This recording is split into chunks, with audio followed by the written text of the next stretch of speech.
according to Mr. Microsoft on the bottom of my computer. So we're going to call the, oh gee, what day is it? May 19th meeting of the single exit multiplex housing tag to order. Dustin, I would like to go through sorry,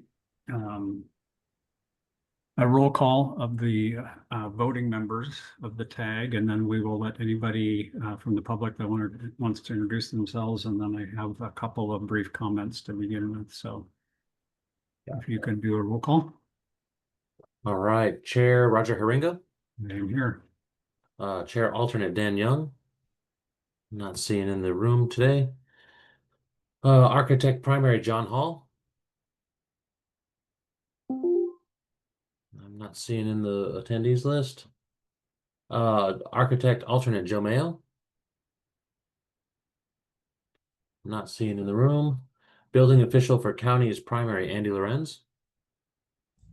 I am here, sir. Thank you. For the alternate David Kinley. Not seeing in the room. Building official for cities primary Jeremy Moore. I am present. Thank you. For the alternate Jonathan Goldsmith. Present.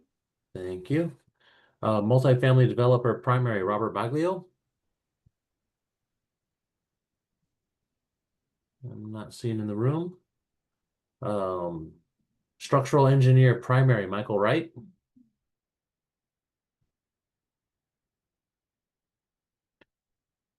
Michael, if you're trying to call in or answer, I see you there, but you're on mute at the moment.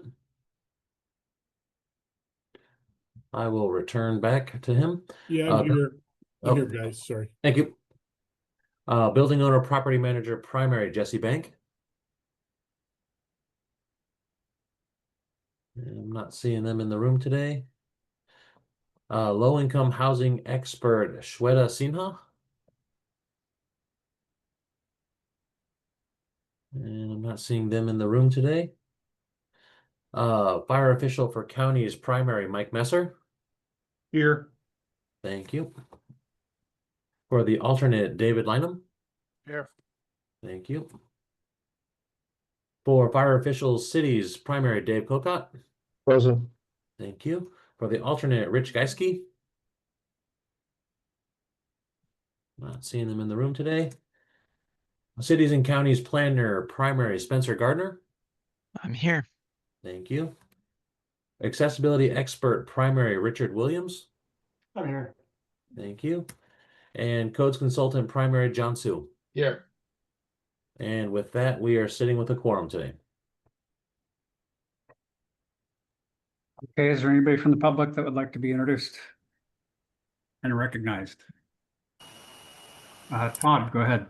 All right, Todd Barr there at Stable Liquid Council, representing manufacturers, suppliers, installers, and materials, and as the chair. Thanks. Thank you. Patrick? Yes, thank you. This is Patrick Hanks with the Building Industry Association of Washington. Thanks, Patrick. Elizabeth? Yeah, Elizabeth Torsky with Cascade Natural Gas. Thank you. Thank you. And then I'm starting to get used to running this meeting. I'm pulling everybody up so I can see, and it looks like that's all the hands. Is there anybody else? Hi, can't find my hand, but David Okay. Neiman with Neiman Taper Architects. Okay, thanks, David. All right. I just wanted to mention a couple things in general. The trying to define the process and the schedule that we are under as a single exit multiplex housing tag. It is still a little bit up in the air. There are some things that we are sure of. Number one, we are not under the normal 3-year cycle rulemaking. We know that. I'm pretty sure that we are not under emergency rulemaking. Offsite rulemaking, probably. What does that exactly mean as far as filing a CR 102? When do we need to do that? When do we get public comment, etc.? I know from the legislation that we are required to have these two language in the code in the next code cycle for both the single exit and the multiplex housing according to the legislation that was passed. So we do have an end date as far as getting it included in the next code. It may or may not go along schedule-wise with the group 1 and group 2. And while I would love to say we will be done by the middle of July, I have my doubts. So, and I think that that's okay, but I have had an email conversation with Dustin and Todd and Dirk from the Attorney General's office, just making sure we understand the right process and schedule, so I can get that. And once we get that figured out for sure, I want to get that out to this group. So we're all operating under the same understanding and schedule. The second big item I wanted to mention is the proposal window is still open for another 4 hours. We allowed people to submit additional proposals for both either the single exit or the multiplex housing through today, 5 o'clock today. So theoretically, it is still open. I do want to be clear. I think that getting the proposals the way we did was a really good path forward in order for us to get proposals out there and approaches, potential approaches to, doing the task that we've been that we've been asked to do, which is to incorporate these two concepts into single exit into the building code and multiplex housing into the residential code. So having said that, the path forward that I see is we, as a tag, start determining what we think the best method for implementing these are. Obviously, we've got a couple of proposals that are adding appendix or appendices and then referencing from the code when those appendices are valid. Another option is to just input a bunch of data sections into the code. So just kind of which is the best way to do it. And we can talk about that as we get into the meeting. So, if while the proposal window may close today, there may be other items or issues that have not been brought up officially. It is in my opinion, it is our duty as the tag to bring those up and at least have conversations about them. And I will have for instance, I have not seen anything official about on a single exit building, 3 stories tall with 6 units on each floor, can you stack those side by side and basically become with a firewall in between and basically do them as 2 side by side, or do they have to be separated? I think that issue, some folks have asked me about that, and there may be, so that's an example. Those are things that we may not have an official proposal for, but those are issues that I think that this tag should address. So just some general comments to try to set the,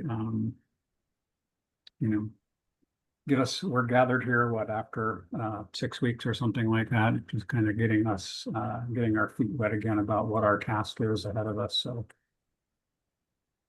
with that, I would like to move on to agenda item. Oh, Dustin, go ahead.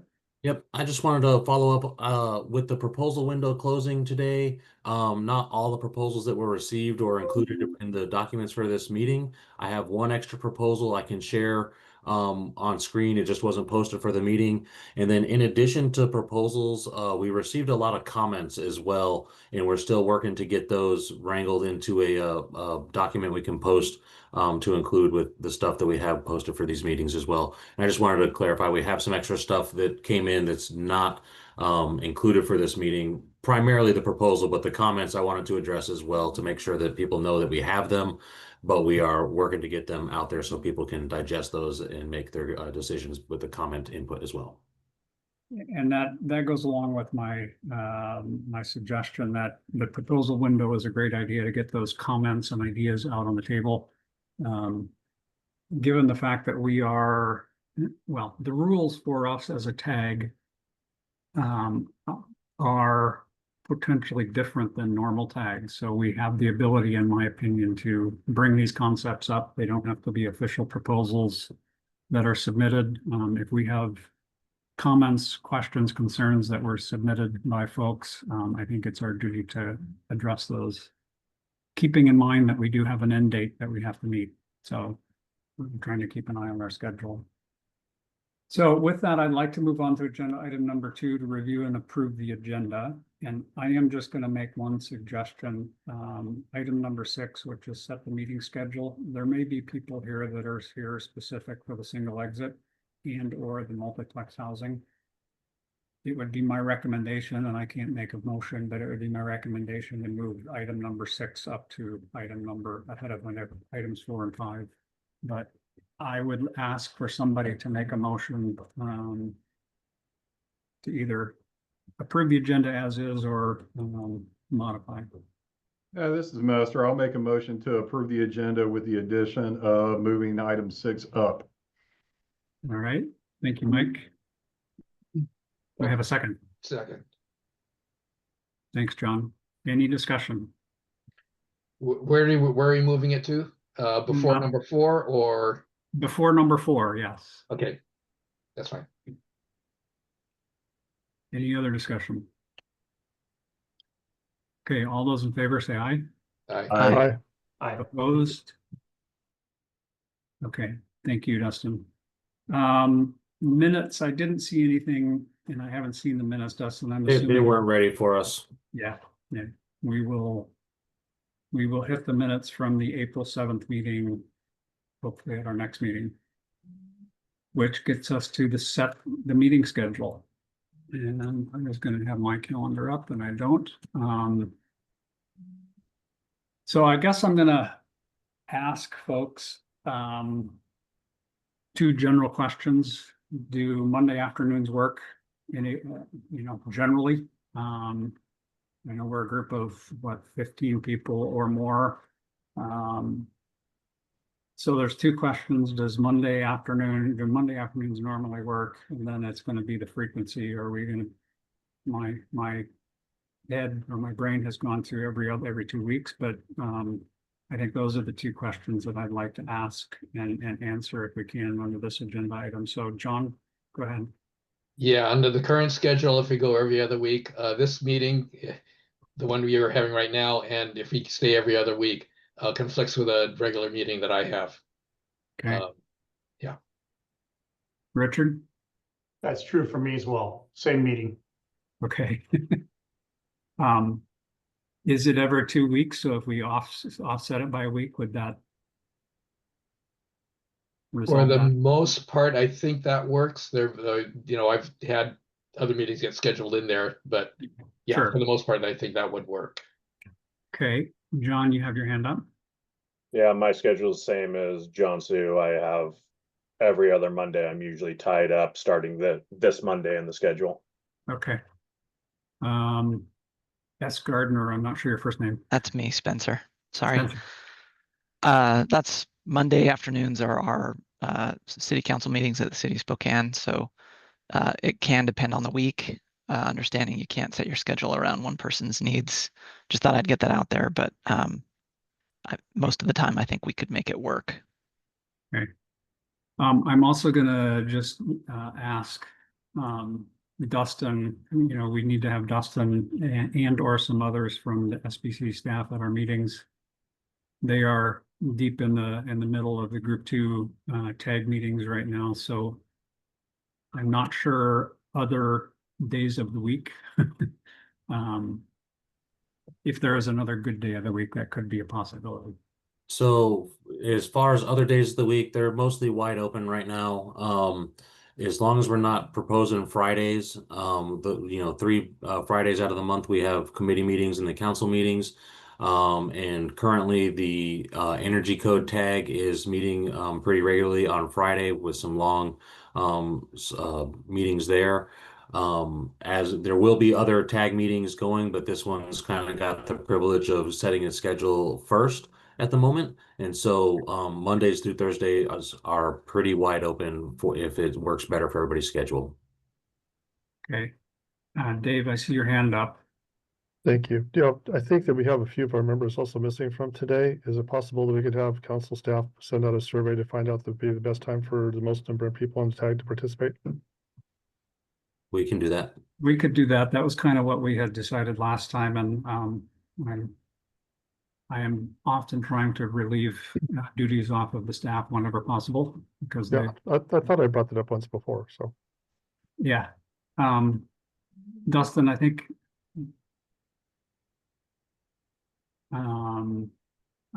going ahead potentially and doing that might make sense. However, I would lean towards if we did the Monday afternoon, we offset it by a week, so we would do June 9th. And that hopefully would get people off cycle with the, I don't know if it's an IBC meeting or what, that happens every other Monday. Jay Moore, is that Jim? Jeremy. Jeremy, all right, I'm learning. Monday afternoons are difficult for me. I'd be leaning on the alternate on that one as well. And my alternate's Mr. Goldsmith, who said that he's got that same building code meeting conflict. So I know for me, my Wednesday, Thursdays are completely open. I can make work, but it sounds like we're going to do a survey or something as well. So just for the interest of making sure we're continuing it, survey can totally do. Can we maybe try to set a next meeting for this group based on the people available now? And that way we can continue moving, and then the survey results can take effect after that next meeting? You mean set a meeting and at the next meeting have the results of the survey and then make a determination? Yes, sir. That is fine with me. If we did 2 weeks from today, Monday the 2nd, I am out of town on vacation, and it sounds like that has that building code meeting conflict. So I'm going to suggest Monday the 9th in the afternoon. I see Jeremy has a thumbs up.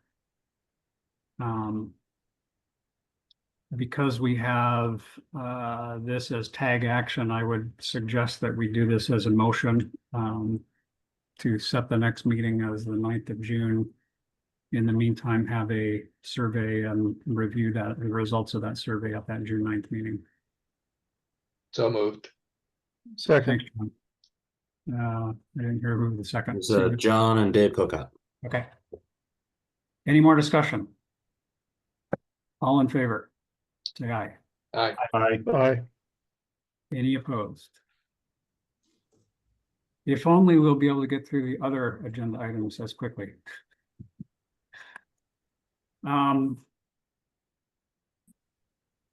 So the next agenda item is a single exit proposals. If we look on the website, there is still only one single exit proposal that got submitted, which is the appendix that got submitted by Ardell at the SDCI and is presented as an appendix. One of the things that I wanted to do as I have started to, now I lost it.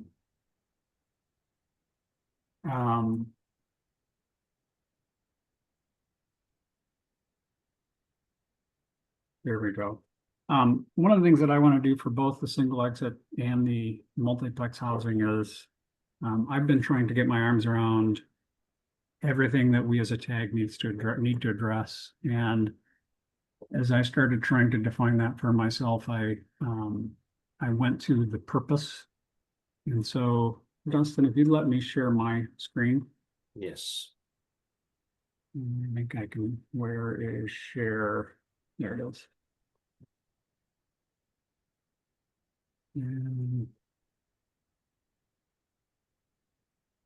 So I just wanted to identify, this is from the Washington State Building Code, and so this is specific for the single exit. And I want everybody to be clear that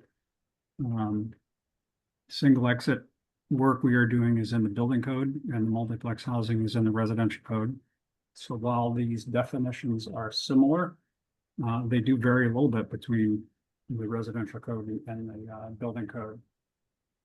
So the purpose of the building code is to establish the minimum requirements to provide a reasonable level of safety, health, and general welfare through structural strength, means of egress, stability, sanitation, light and ventilation, energy conservation, and for providing a reasonable level of life safety and property protection from the hazards of fire, explosion, or dangerous conditions, and to provide a reasonable level of safety to firefighters and emergency responders during emergency operations. So as we consider the single exit proposal that we have, I think that it is important for us to go back and really look at those different pieces. The structural strength, the means of egress is obviously probably the most important one for the single exit.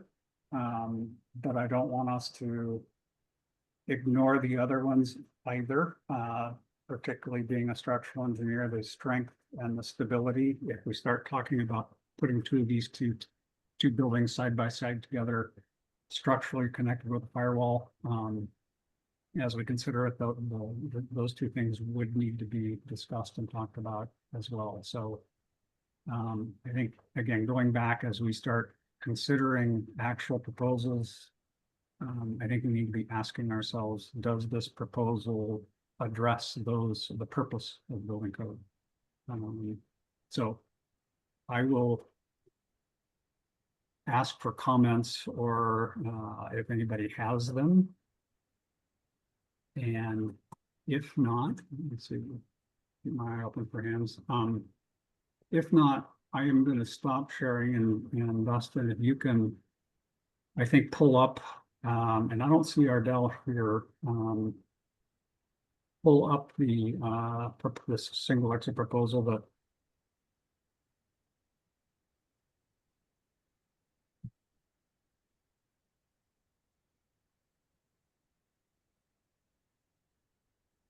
and am I correct that there is Ardell or somebody from SBCI? Nobody is here on the call. No, but Ardell's probably in the other meeting that we're missing. Okay. But I can certainly go over it. This is actually, the proponent is actually WABO. Okay, that's TCD. right. That's right.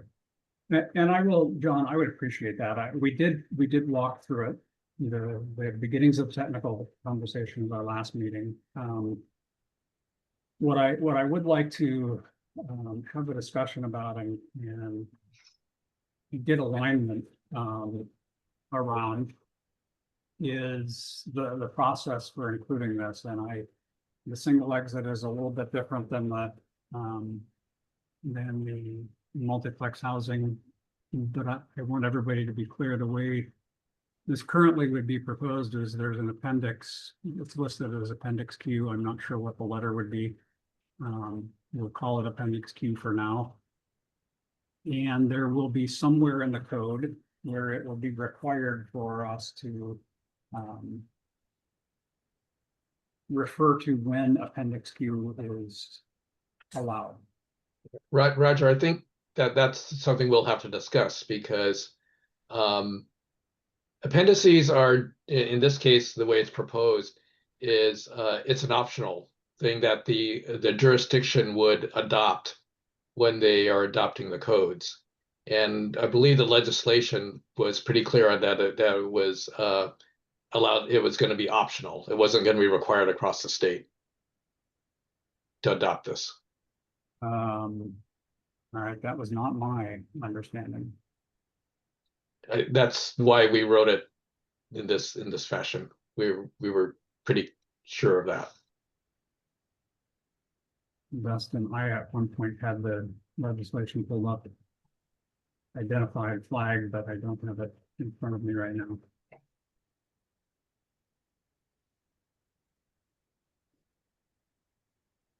Hey, Roger, while you're looking that up, and just to piggyback on what John said, we were on the original committee last year with WABO helping to put it together. Okay. That preamble that we put in is very specific to the fire and life safety responsibility of the fire departments. So with it being optional, the concern is very community-based. If it's a statewide mandatory, that changes the entire dynamic of the proposal. Yeah.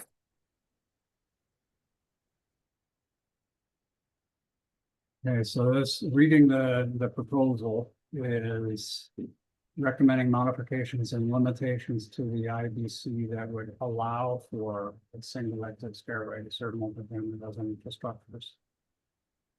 All right. So as a group, are we suggesting that we allow for means that an appendix which makes it optional would meet the RCW, I guess is my question. Todd, you have your hand up, so. Yeah, I think it might be a good, thank you, Chair. I think it's a good time to kind of back up a little bit, because maybe we're assuming everybody understands the dynamics of how codes are amended in Washington at the state level and then at the local level. What everyone's talking about here is if this goes in an appendix, that allows a local jurisdiction to immediately adopt it, by local ordinance, presumably. Now a city could do this today, but in our state law, if it includes housing, then it will come back up to the council for review. So a local amendment to a code would have to be considered by the State Building Code Council. So I think that's an important aspect to keep in mind.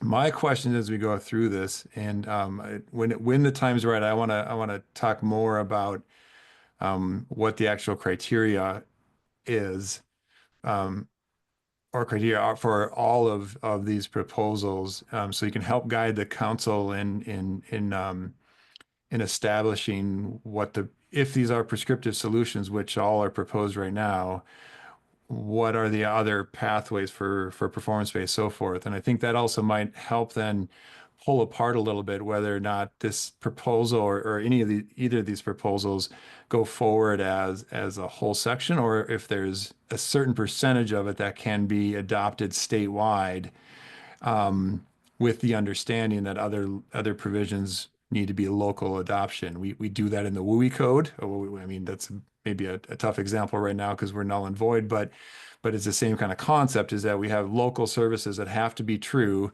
in order for the local jurisdiction to adopt even something that is preempted statewide.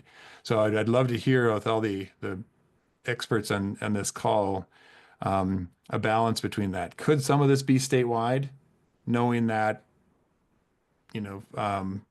location to fire hydrants and service time and pressure and so forth all have to also be true? And is that by a local zoning overlay? What are the mechanisms that cities are going to take to do that local adoption?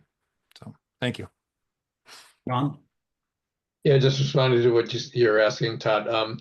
We have in the appendix there, when we get to it, the proposed appendix, there is a user note there that says the things that need to be considered if you're going to do this. And then, again, the whole point of this one is allow it up to 6 stories.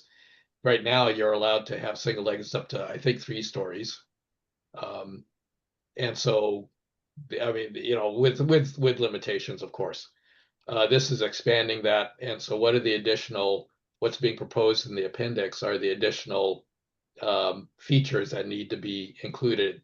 But even then, those are still dependent on having certain fire capabilities, as we were discussing this while we were developing it. And that's okay. So background real quickly was that a couple of sessions ago, legislative sessions ago, I don't know when anyway, before this one went through, the session before this went through, there was a proposed legislation to insert the Seattle provisions for a single exit, which these are very similar to. There was a lot of discussion about whether that was appropriate, given Seattle has a very, very good fire department. So that's where we ended up with this language that's in the RCW now, was kind of the negotiating point, saying, okay, we're gonna take a look at it. But again, what kinds of things need to be considered, and that's that last sentence in section 1 there, or item 1. You need to, all these other considerations need to be thought about. And so the user note at the beginning of the proposed appendix kind of goes into some of that. Okay, I think that it may be it's time for us to jump into it, although what I did want to say is I am trying in my role as chairman of the TAG to make sure I understand the minimum requirements that we have to do as a TAG. And you know, we can go above and beyond that. For instance, Todd, we could incorporate some of these statewide and you know, auto appendix into the code. That's, we certainly as a TAG have the ability to do that. I just am wanting to make sure that at the end of the day, what we end up with does meet the minimum requirements that we have to according to legislation. And I will apologize. I'll spend a little bit more time on the multiplex housing information over the last few days as I prepared than the single exit. So, and I had thought that it was a requirement as I read it now, an appendix where it is optional and can be adopted by jurisdictions does appear to meet the criteria of the legislation in the rights of ADU. So yeah, it was certainly our intent as we negotiated the language. Okay.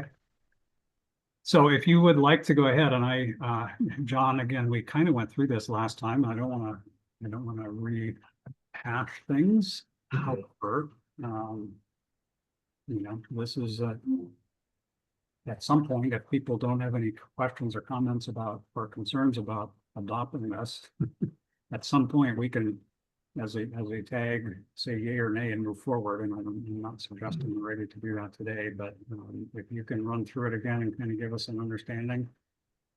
And then anybody that has questions, additions, Todd, your comments, we can bring those up. Yeah. So again, so that was the quick background. The quick background is, again, these are modeled on Seattle, what we used to call the Seattle Special Single Exit, since Seattle was the one who had it. The background is that WABO, the Washington Association of Building Officials, our Technical Code Development Committee, put together a work group to look at that, the Seattle provisions, and say, okay, what of these would be appropriate to carry forward into a state amendment, given the direction of the legislation. And one of the things we did was sit down with the Fire Marshals Association, some representatives from them, and talk about what is it that they would feel comfortable with as far as, again, the provisions, but also what would the capabilities and how would you measure that of the local fire department. This is not something that we think a volunteer fire department would or should be trying to handle. So, and by the way, you know, others who are involved in this, if you want to jump in and correct anything I said, that let me know. Just jump in and do that. But that's certainly my impression and recollection of the process. The second paragraph, what's highlighted there, is what we are looking at, what we concluded was needed for to look at the capability of the local fire department. So, you know, think about aerial apparatus, how many personnel you've got on duty, what's the water supply, and there's a couple suggested tools to look at to help evaluate that. We did not want to, we concluded we did not want to recommend a certain level of, how should I say, accreditation for the fire department, but it was something that we felt, you know, again, here are some references that you could use to measure your capabilities. If someone really wanted to, you know, as part of these discussions, maybe you could recommend that we go with a certain, you know, level of accreditation. That's certainly some of that could get discussed. But as we drafted this and discussed this with the fire marshals, this is what we came up with. Okay, if you can scroll down. And unless there's any questions on that or comments. Okay, so we're talking about R2 apartment buildings. We say they can serve no more than 5 stories of R2 apartment houses. This allows the podium buildings, so you can take the 5 stories and pop them on top of a podium building. And if for people who are not familiar with when I say podium building, there are provisions in the building code to allow you to build a wood frame structure on top of essentially in our area a concrete structure that can be 1 story of concrete with other uses and things in there. The bottoms that concrete story can be residential, but the idea would be the single exit could not serve that bottom level if you had 5 stories on top of it. So that's the difference between, if you look at that, the opening sentence there says not more than 5 stories. The single exit can serve no more than 5 stories, but the building can be 6 stories tall. That allows again for that 1 story podium. John, so you are limiting this to 5/1. Yes. We do a lot of 5/2. 5/2, I think, is only in Seattle. Okay. Okay. Someone can correct me if I'm wrong, but I think Seattle's the only one who allows that. That's correct. In Tacoma, we don't do that. So okay. Yeah. Okay, so that's the story. Todd.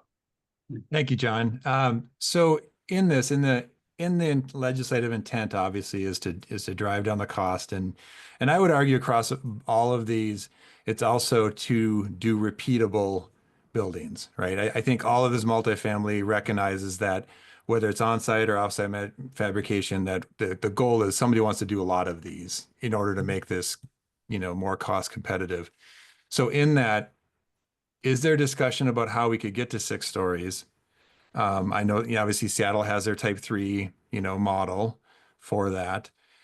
Can we consider how we would get there competitively, knowing that these things are limited to 4 units per floor? So it's not unlimited area. It's not, like there already are restrictions on area and use in this building. And I know we went through this a lot in the IBC tag on considering that horizontal separation, alternative ways to do that. Can we look at those kind of pathways? So it's not a 3-hour horizontal separation and non-combustible first floor?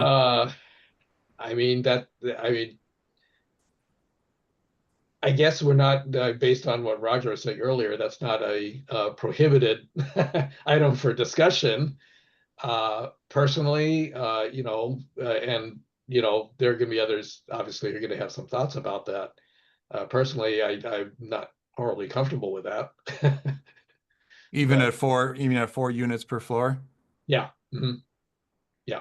Yeah. This okay. And I give a little, if necessary, I can give a little bit more history on this, back to the Seattle stuff. I'd have to look that up some, but yeah, I see other hands are up, but yeah, this was as part of the background again, and this is only partial background, is that these were based on NFPA, some NFPA provisions way back when Seattle first did this in the 1970s, and those have changed over time, and Seattle provisions have changed over time.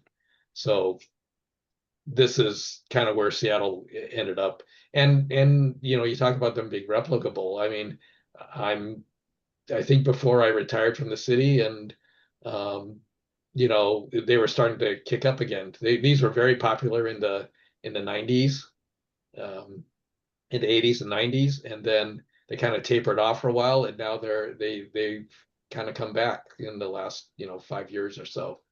There's been quite a few proposed. I have a quick comment, and then I will start calling on hands here. Hoyt, you're next, but I do, looking back at the requirements, is The recommendations must include considerations for adequate, oh, no, sorry, sentence above that. That would allow for a single exit stairway to serve multifamily residential structures up to 6 stories above ground plane. And so you would suggest, John, that we're doing that by saying you can do the upper 5 with a single exit, but the first floor would have to be exited separately. Yes, can't use that exit. Yeah. Okay. Wait, go ahead. Yeah, I helped a little bit. Oh, this is Toy from City of Tacoma, principal engineer. There are some things like, you could probably do more later on in the future and stuff, but if we are looking at this throughout the whole state and things like that, I think it should be a good idea to start off at what kind of been worked out right now. And then in the future, if it wants to be increased, like some of you are talking about, I mean, I don't agree with it being increased. I kind of like this right now, but I don't think we should look at increasing it to, like John was saying, because there are other things in there. We did talk, as John said, with the fire marshals and stuff like that, and they were looking, we're okay with this. I think we should try to limit it to what this actual proposal is and not try to increase it any more than it needs to be at this time. So just my 2 cents on that. Okay, Mike? Yeah, thank you. And first off, John, excellent job in the user note, the preamble from our original meetings. One of the things that I think Todd brought up was the 5/2 concept, and even with the driving legislation that we're working under, the intent is to keep it under a high rise.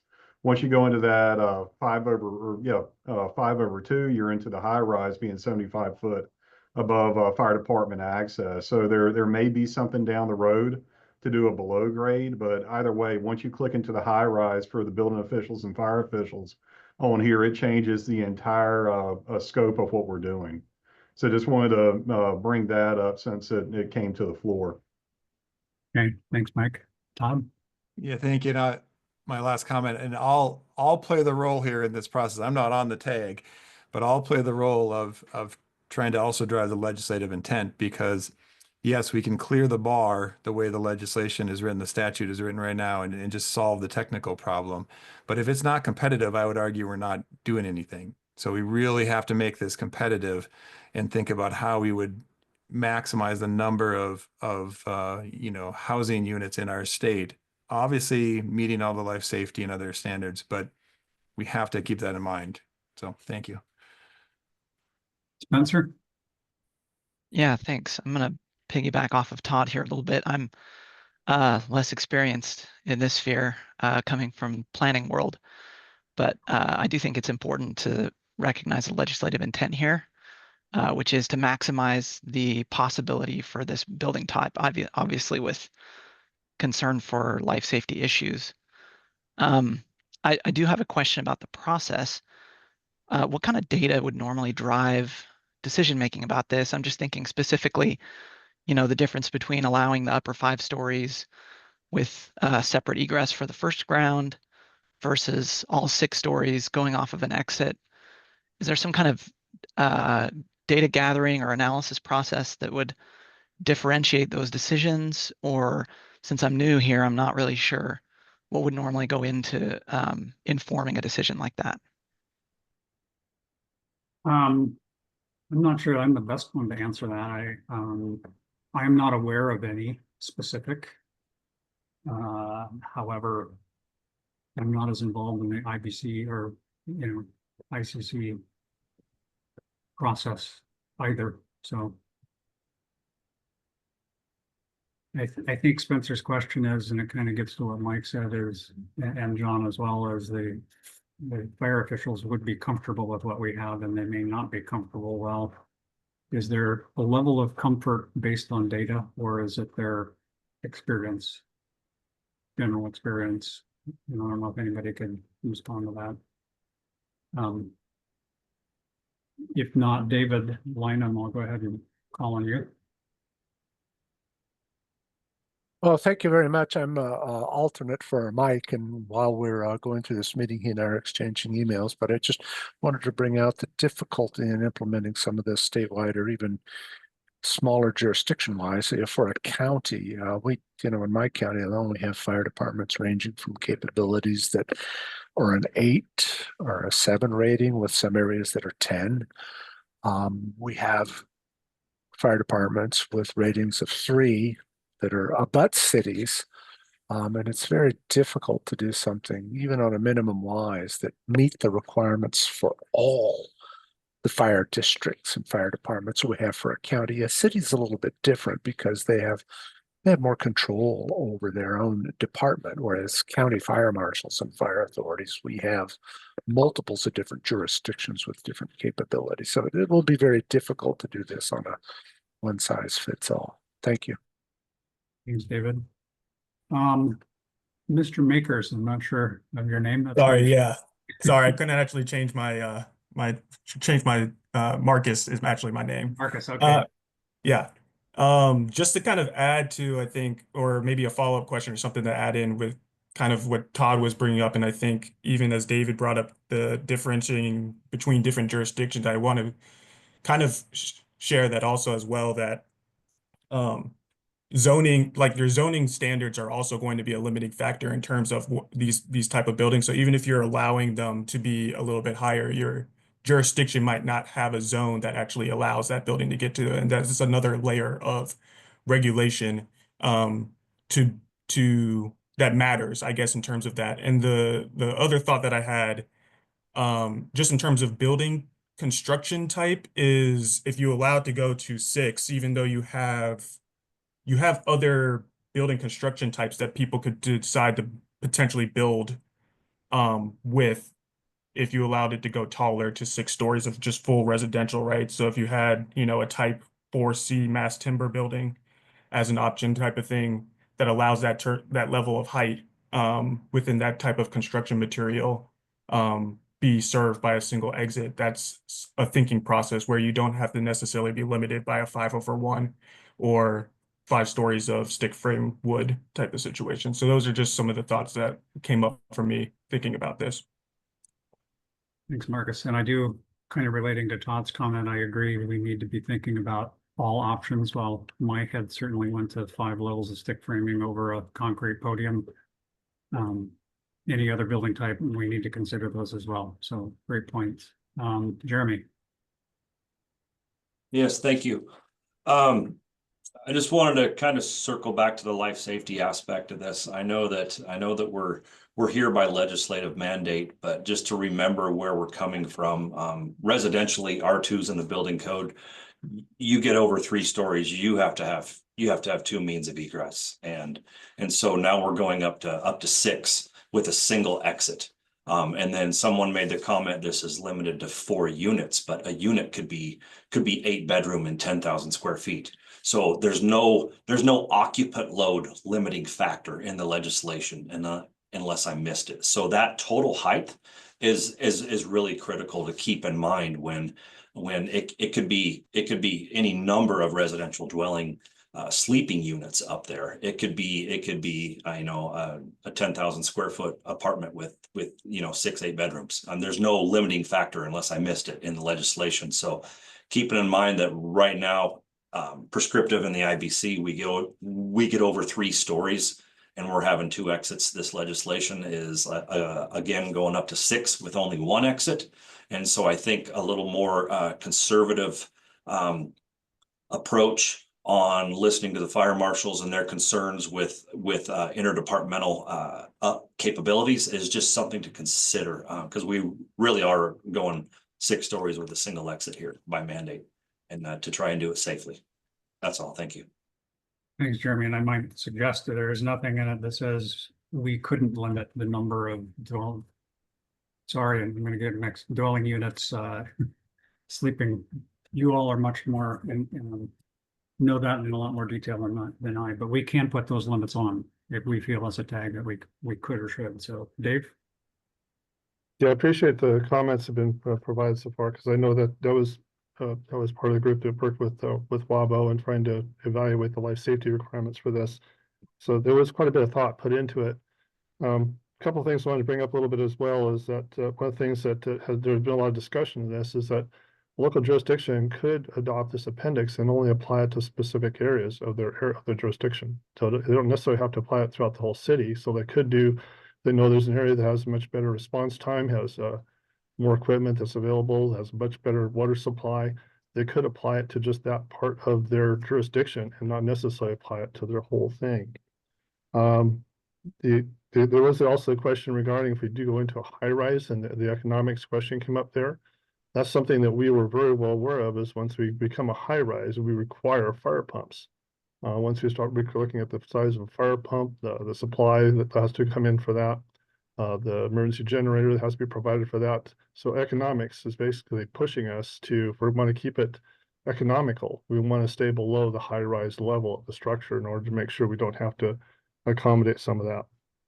I'm also going to pass on a little bit. There has been some discussion between the larger cities in the state regarding some of the elevator pressurization requirements and or stairway pressurization requirements. Because we're finding that the smoke control systems, they just are not properly tested and not properly followed up with. That is actually becoming a big concern for us. So although there is a separate effort to get more certifications out so that we can have these systems tested on a regular basis. But just basically passing on that, we did put in the pressurization for both the stairway and for the elevators here. That's something we're obviously we want to be able to talk about a little bit more with the practicality of that. But just to understand that again, the only Class 1 city in the state is the one that passed this requirement. There is no other jurisdiction in the state that has a Class 1 classification. So it's going to be a challenge for any jurisdiction to be able to have enough resources to be able to support much more than what we provided here, which is something that has become a good communication between building officials and fire marshals, and saying this is an acceptable level that we can work with throughout the state. So that's just what becomes a discussion of each of those jurisdictions. Are they willing to take this on and take on that responsibility? So just some more background. Thanks, Dave. Todd? Yeah, thank you, Dave. And I think we should actually recognize that the fact that we have this cohesive proposal is already a step forward. So I want to thank everybody. The council's been preparing for this for almost 2 years now, and I just want to recognize the brain trust, the Washington brain trust that we have on the call here right now. And so I think that excites me that this and the other challenge, this is the right team that can address this. So please don't ever take my comments as these challenges as as criticism. This is more of me as the architecture engineering professor trying to help facilitate the conversation and unlock this a little bit. And we're gonna run into roadblocks for sure. So what I would put out there to think about during this entire process is this is a solution. This is a prescriptive solution that the WABO team believes solves the technical challenge, the problem there. I guess my question would be, if I am a developer and designer and engineer and I want to do lots of these across the state, and I need to go alternative, materials done methods on some of this. Essentially, kind of what we're saying is, can we also lay out what the performance requirements are so we know what we're aiming at? So we have a solution, but what are we aiming at so that we can now develop equivalency as we talk about other ways to solve this problem? Was there any thought of that during the WABO process? No. To answer your question, no. We didn't think about AMMs or trying to go performance-based design. To me, that's going to be, that's covered by Chapter 1, and you can use that anytime anyway. The Chapter 1 allows you to do alternate means and methods or code modifications and things like that. That's going to be up to each jurisdiction to figure out. I've been involved in performance-based design. I've been involved in some other things similar to that. And one of the key things is always figuring out what, as you say, what are the performance metrics you're aiming at? And there are some in the IBC for exiting and things like that time, but there's not a whole lot on smoke, I would say, and that's one of the key things that we're concerned about. And Dave Cocott mentioned I think about the pressurization issues. That's one of the reasons we have it in there, because we are concerned about the smoke, given that you've only got the one stair. And so how do you protect that stair is what we are after. I will say, again, having been involved in a number of these, smoke control and smoke, how shall I say, performance objectives and performance metrics are really, really difficult when you get to smoke migration and things like that. Do you say you can't have any smoke? Do you say you can't have, you can only have so much, you're allowed cold smoke? There's a whole lot of issues when you start getting into that. So that's not probably one that I don't think we can set, good standards on. So I think it's gonna, to me, you're back to your normal performance-based design measures, which then you go talk to the building official and negotiate. Yeah, if I may follow up, Chair. Yeah. But couldn't this group do that? I would argue that this is the group that has that knowledge in our state that could, and now maybe this one's too close to what the IBC already is, right? But when we start talking about multiplexes, I would argue the challenge is we're going between 2 and 24 units, and we're kind of in no man's land in terms of what the performance requirements actually are. And maybe that's what our first challenge is. I submitted my version of what I think performance-based requirements could be as a novice, and I'll put it out there. I put it out there, admitting my naivete in that, but hoping that this group could help maybe establish those targets a little more, so we know where we're designing to. So thank you. Todd, you're talking about what you emailed me, right? Yeah, and I put it out there a little hesitantly, just because. Yeah. I mean, take shots at it, knowing that I'm trying to broaden the conversation, and because of what you just said, John, I'd love to see in writing. Let's talk about the performance of smoke so that we as designers know what we're aiming at. And Dustin, can I confirm that I got an email from Todd that included it. Is that going to be issued out to everybody? I can definitely include that in the proposals, but I just got it today, so it's not posted. Yeah. And I'll finish, Chair, if I may. John, I know what I just said there, that 95% of the time it's going to be a prescriptive solution to it out of the code. So I think Todd makes a great point that the brain trust that we have on this tag is very high, and could that be something that we could tackle? Anyway, Patrick, I think your hand has been up for a little bit here. Yes, thank you. If we're going to say that appendices meet legislative mandates, then why don't we use appendices for the energy code or EV charging requirements? I think that the statute is intending for the SBCC to adopt statewide rules to go into effect with the 2024 code. And while it doesn't specify whether it's supposed to be appendices or not, I think the intent is to have it go effect statewide. Perhaps to do that, we have some provisions to have flexibility depending on the needs for local jurisdictions, or reasonable limits to dwelling unit sizes or bedroom limits. But at the end of the day, I think we need full amendments to the IBC, not just an appendix. We also think that the code needs to allow for a full 6 stories of residential structures to be included in this. If a building wants to do 1 and 5 or 2 and 4 with a podium, fine, but we think the law intends to allow for 6 stories of residential to be included. It's not just 5. Thank you. Thanks, Patrick. And I believe my plan is the interpretation of the legislation heading into this. I was thinking my understanding is what Patrick just said, is that we had to make statewide.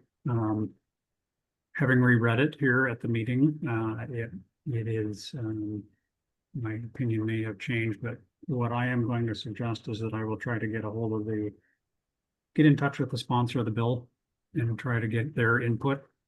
Is it something that has to be statewide or not? If it is, then I think that we have a whole lot more work in front of us. So, David.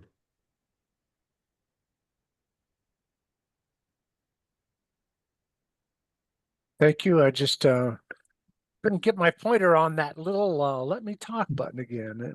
And I appreciate the prior gentleman's comments about some time about performance-based design. It's just some of the difficulties when you're talking about places where people live. It's you know, you end up with some type of a proposal that you don't ever reach an IDLH in any portion of the building, you know, until much later on, and that's it's a lot more difficult. And the reason we end up with prescriptive measures is we get something that's kind of good enough. But you know, if performance, I don't have a lot of experience with it because pretty soon we find out that, you know, the designers don't want to.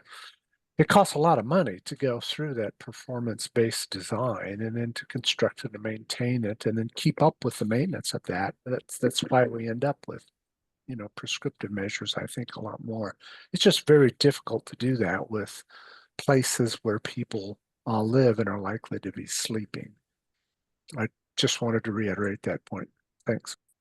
Thanks, David. Mike? Hey, just a quick clarifying, since it's come up with the 5/1, or what does that first floor look like? If you go back into the general, when we talk about 5 stories, it's 5 stories of communication with a single stairwell. So your first floor can still be R2 apartments. It just will not communicate with that stairwell. And I just wanted to bring that up because of Patrick's concerns. We are potentially talking about 6 stories of housing. The 5 stories is very specific to communication with a stairwell. And I would also, I would agree with your comment, Mike, and I also want to go back to, this is not always 5 levels over a podium. It could be 6 levels of mass timber or some framing system that's all the same framing system. But the stairwell would be one stairwell that exits the upper 5, and then the ground floor would have its own separate exit. Yeah, correct. Yeah. David, you still have your hand up? Is that? Thank you. So John, we've gotten a whole bunch of good comments, and I'm going to ask for a general idea or consensus here. We've got 2 hours left. The intent today was to hit both the single exit and the multiplex housing and start our conversations about both. I will be curious for opinions. Should we be focusing a meeting on single exit and then another meeting on multiplex housing? Just something to consider. You don't need to comment right away, but as I start setting the agenda, would it be better one way or the other? So I think today we can keep going on the single exit. I do want to spend some time, on the multiplex housing as well. So, John, why don't you go ahead? Yeah, thank you. So I think comments have been mostly addressed as I've received them, and we've heard them. I guess we'll be talking about some of these. Just in response to Todd on the 6 stories issue. Again, yeah, other types of construction would be allowed. So you can get there. If we're talking about trying to get to 6 stories of stick frame, type 3 or type 5, that's a much bigger issue. Right now, I think the state amendments only allow 5 stories of stick frame. And only if you do, you got to pressurize stairs, you got to do some other things for those statewide. I know Seattle has gone off the reservation on a few things. But yeah. So just that would involve a much bigger change, I think, if we were to start trying to dabble into the type 3 and type 5 constructions and try to go 6 stories with those. Okay, so back to this. We got through the first 2 parts. And then again, the whole idea is that you can have a mixed use building, again, thinking, we were thinking in terms of the 5/1. But yes, this would not prohibit the lower story from being R2 as well. You can have, R2. You can have other occupancies, you can have that mixed use provided they don't communicate with the single exit. That's item 2 up there. If you scroll a little bit too far down, scroll back up. Yes, here, thank you. Yep. And then, but we do allow the parking garages down below if for those places that still require parking. So that's that one. Single exit stair. Occupied roofs. There's a whole lot of issues with when you start putting roof decks on, with the public up there. We do allow private decks. So private decks being ones that can be accessed only from inside of a unit. So you can have a stairway up to up to a private deck that's only accessed from an individual dwelling unit.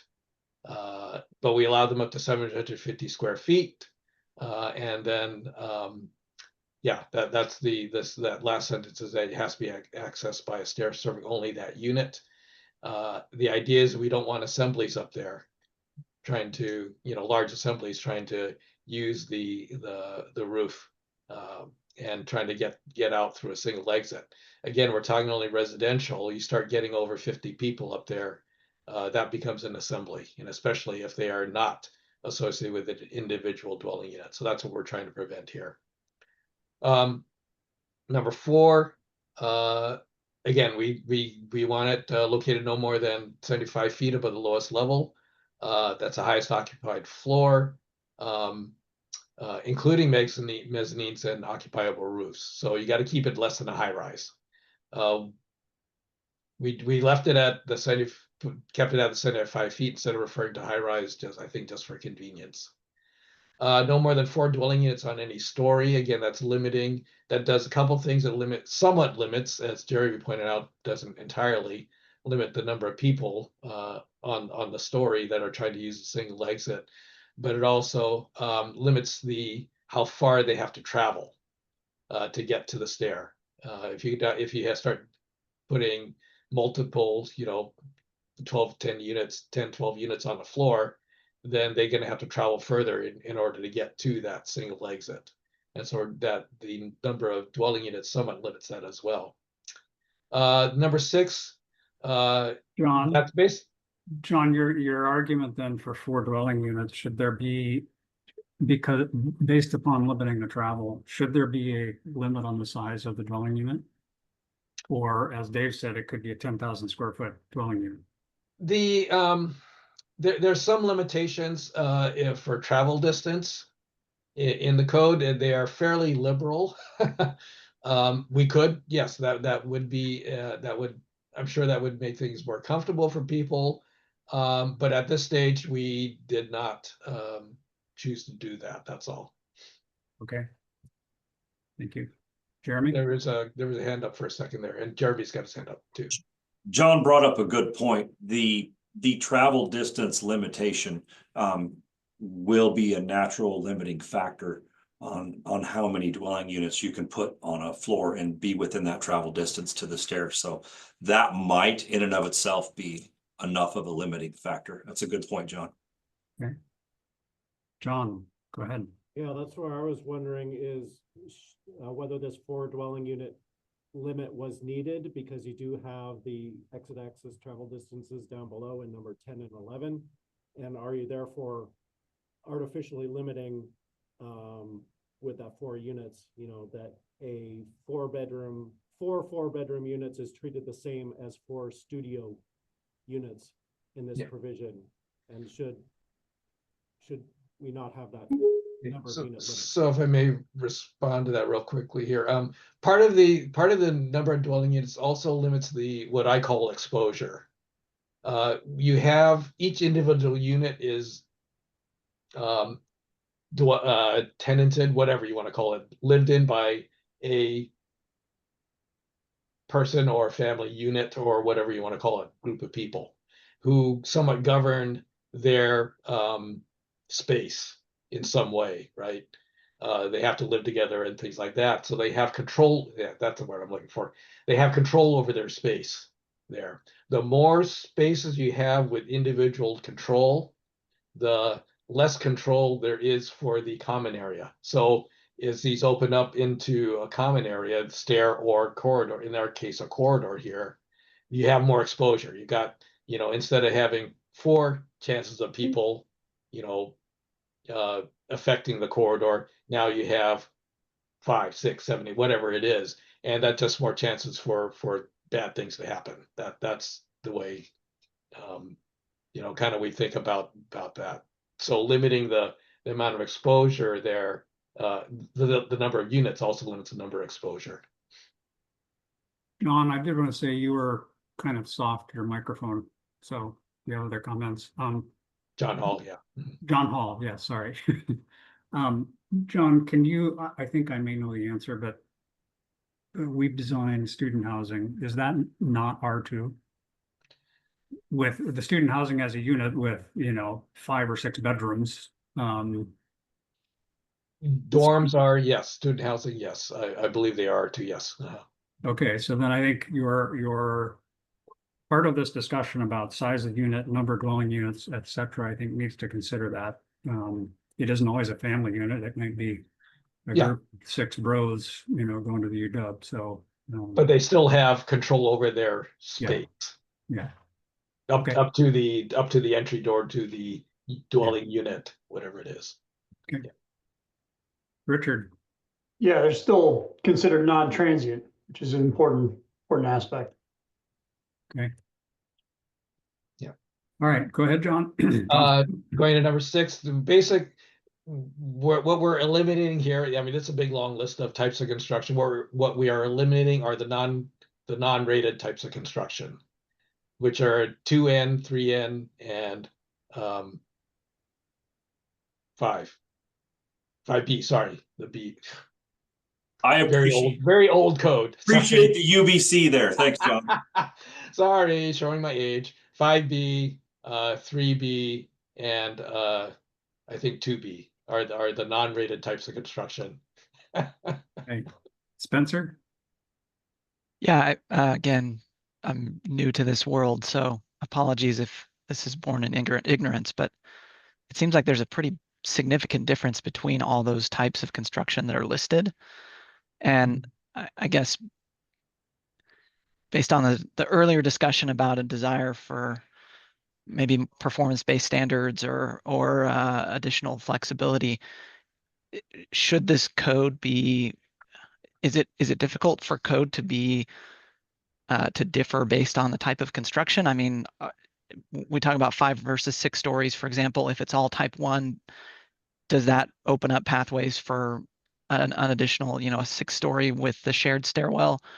Or I guess what would be the reason for lumping all of them together? Because to somebody who's not as well educated in this, like me, it seems like treating them all the same here, I guess just doesn't really make sense from the outside perspective.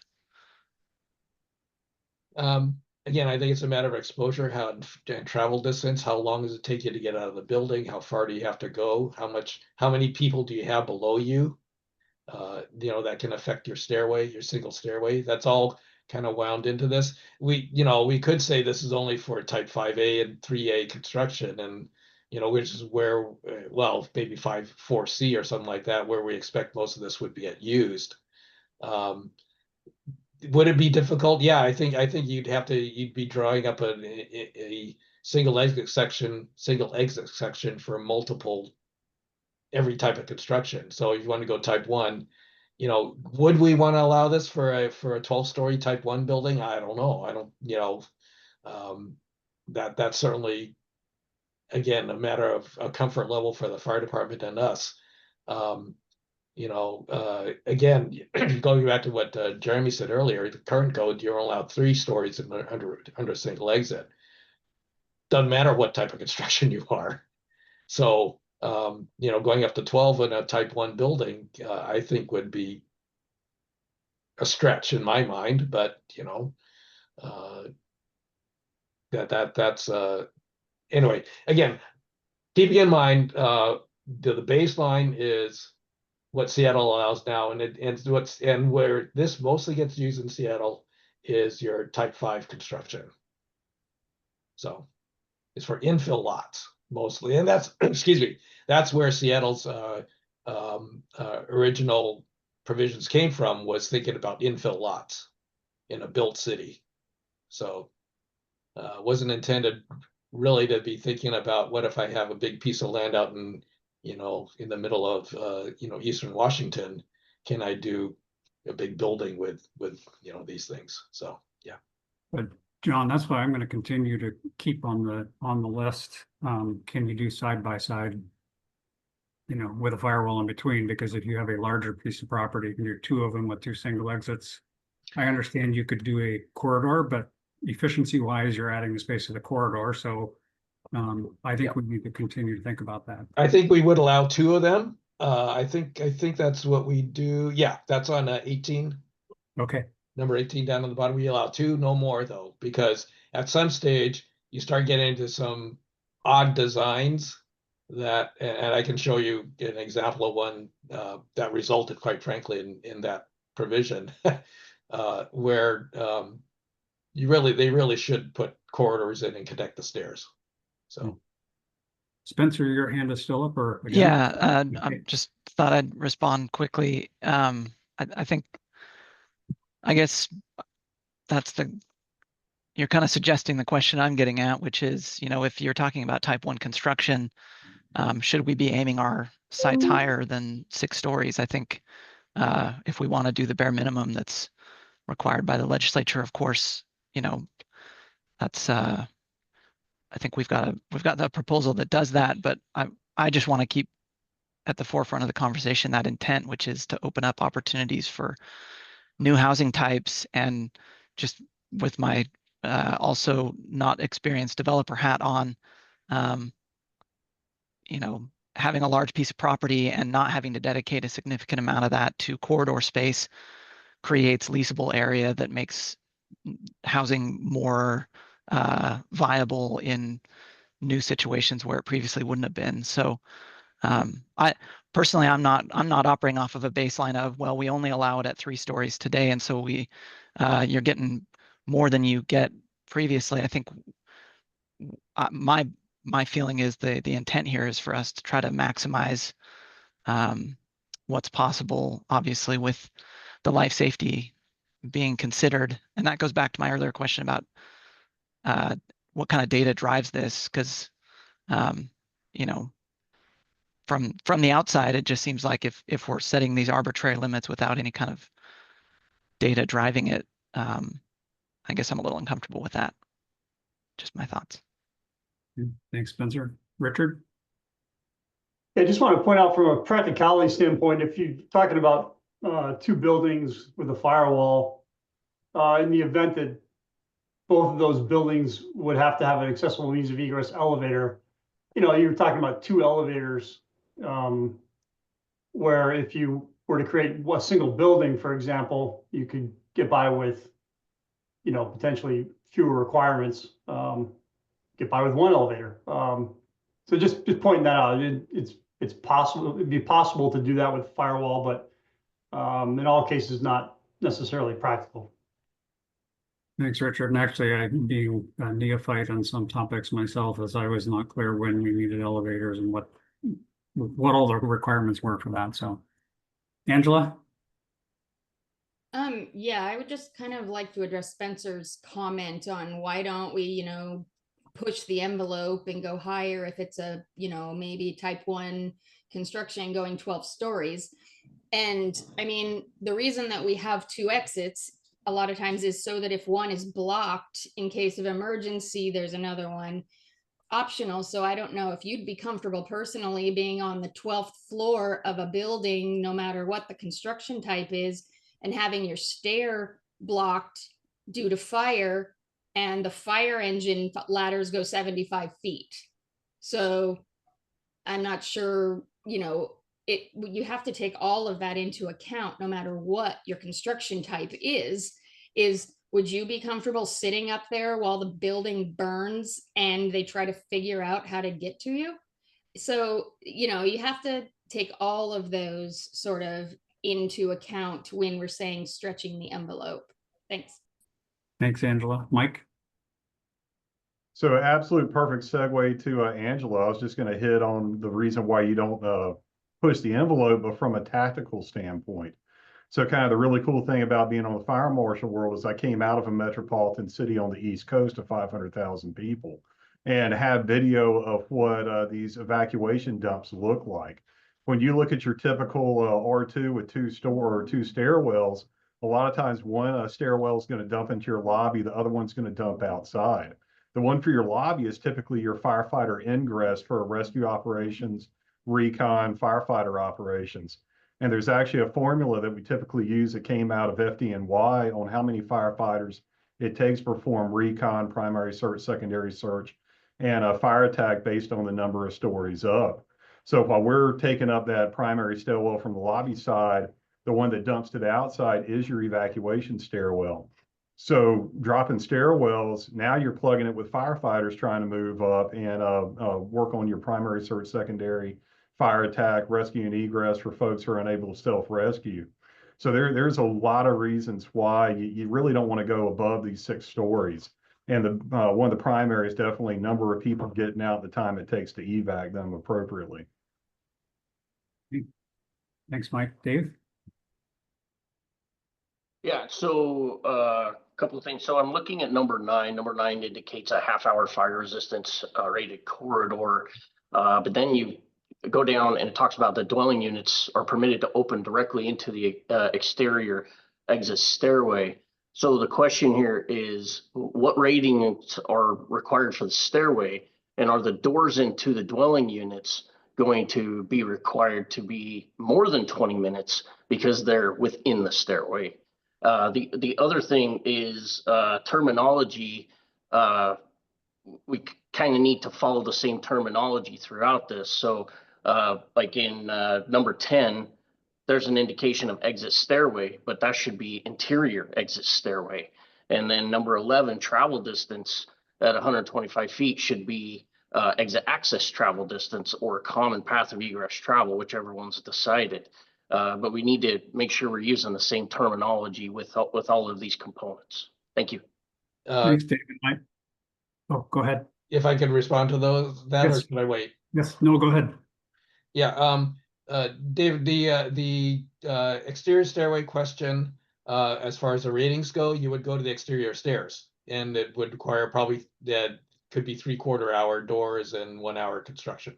So this does not override that. This is just, it has to open the corridor. The corridor then opens into the stairway. So that's the first thing. The second thing was your second point was something about where was that?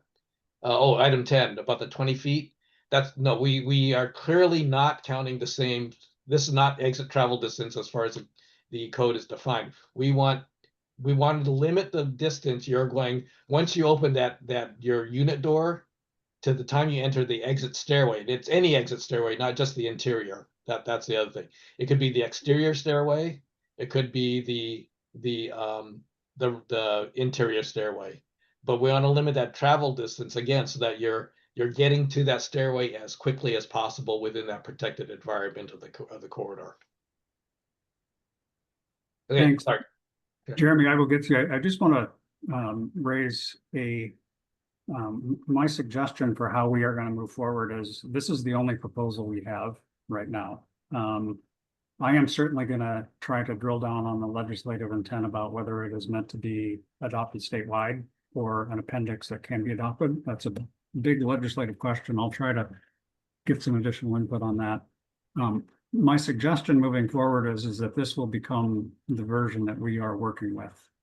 And so if there are recommendations about changing wording or something like that, I would almost say those get submitted to the tag and we can consider and have those conversations. I think that's the process moving forward, at least on the single exit. So, Jeremy?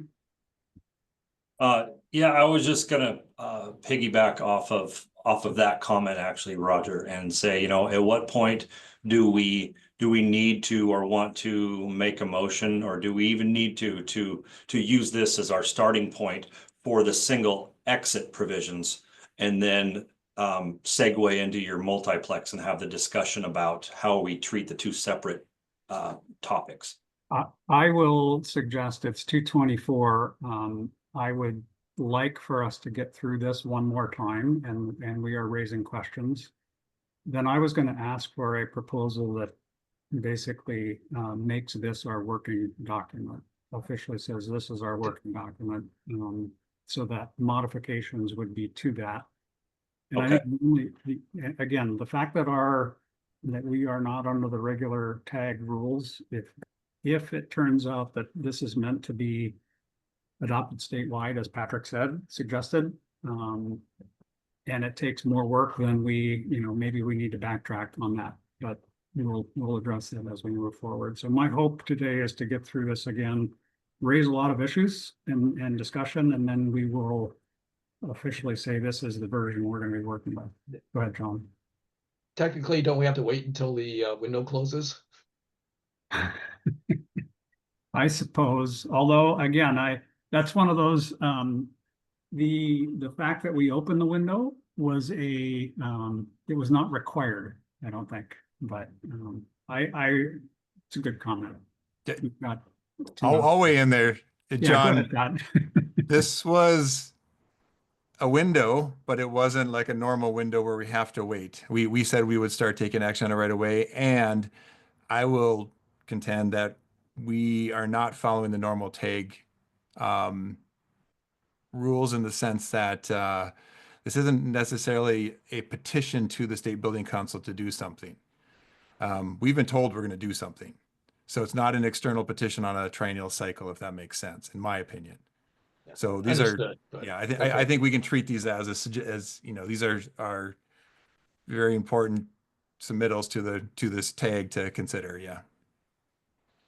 Put it another way, it is my intent for us to get through this as judiciously as possible, but we have leeway in the process for us to do that. So John, if you can continue and see if we can't get through these halfway. Okay. Okay, I'll move on.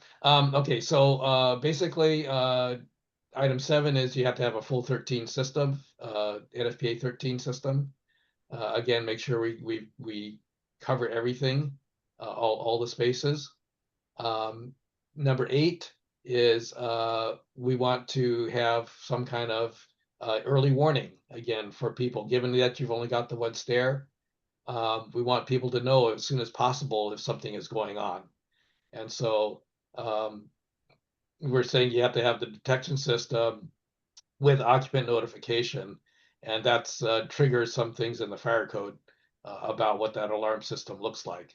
And we kind of say, where do we want that location, the location of the notification. So that's number 8.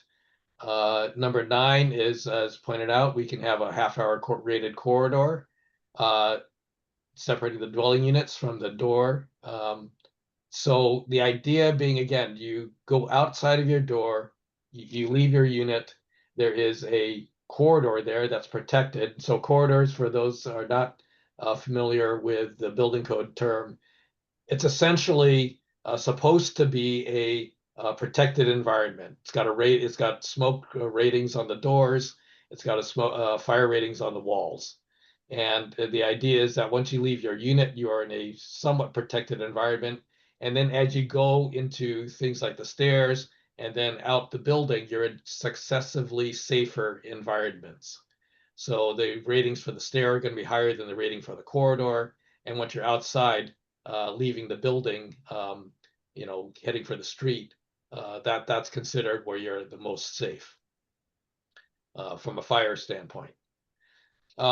So we require the corridor. We say that the dwelling unit doors cannot open directly, into an interior exit stairway. Again, because the concern is smoke, and you don't want to smoke up the stairway. Again, so back up a little bit. Concept is that the dwelling units are the most likely source of the fire. You're not going to generally have fires start in the corridor or in the stair, unless you've got arson or something like that, which we don't design against.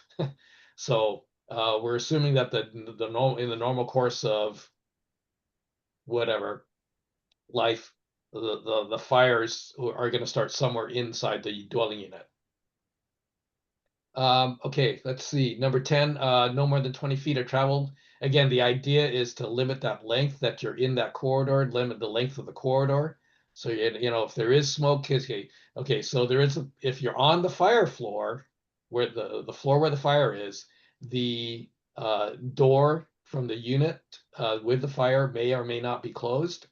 And so the idea is that you could be in a smoke environment in the corridor, and the idea is to, again, on the fire floor. And then, so the idea is to limit that travel distance so that, you know, you can get to that protected stairway much more quickly. Travel distance, the number 11, excuse me, is what limits the travel distance from the definition of travel distance from the most remote corner of the building. So where your most remote corner of your unit, in this case, to the exit door from your unit to the just to the exit door of the unit is 125 feet. Because I think travel distance stops at the exit access. I think I'm correct in that. Corridor is considered, there are 3 parts to means of egress. Corridor is part of that. Exits are your stairs and things like that. So I think you're allowed to get to the corridor in 125 feet. Rich, go ahead. Correct me if I'm wrong.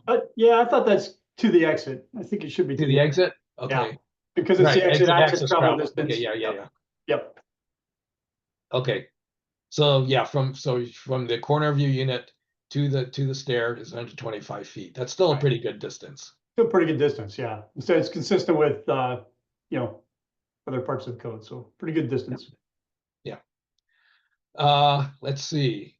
By the way, that is going around you know, through the doors and things like that. So you don't count a straight line from your, you know, from your corner to the unit door. You got to go through the doors and things like that. Let's see. So you have to have an exterior stairway or interior exit stairway. Those are again defined pieces in the building code. They are protected, generally fire protected. There's a fire rating on them, and the doors to them are also rated. And it'll vary depending on a few factors. In general, if these are going to be 5-story, they're going to be 2-hour rated with 1.5-hour doors. I think an exterior stair, it might be less than that. Let's see. We're saying that if you got an interior stairway, then you got to pressurize the stair. Again, we're trying to keep smoke out of the stairway. That's a big thing. Understanding, as I think it was Dave was pointing out, there are some issues with how do we get that done and how do we make sure that's maintained. But that's essentially what's allowed, and it's similar again to the exception in the state building code that allows 5 stories of wood frame, stick frame. Let's see. Doors in the stairway have to swing into the interior exterior stairway, because the idea is that the pressurization could hold the door open if it swung in, you know, away from the stairway. So the idea is that the pressurization should push that door closed, and again keep that stairway as much as possible smoke free. Let's see. We require backup power. Legally required standby power for that pressurization equipment. Scroll down a little bit further, number 13 there. Essentially, we got to smoke proof the elevator doors. Your shafts are the easiest way for smoke to migrate between floors. And so an open shaft, you know, if your fire is on the lower floor, smoke will get in the, you know, you get smoke in the corridor, and if you don't protect the elevator, it's going to go up the shaft and hit the top, and then spread to the upper floor and then down from there. That's a lesson that was learned out of the MGM Grand Fire way back in the 1980s. So that's something that, in fact, well, I'll stop with the history there.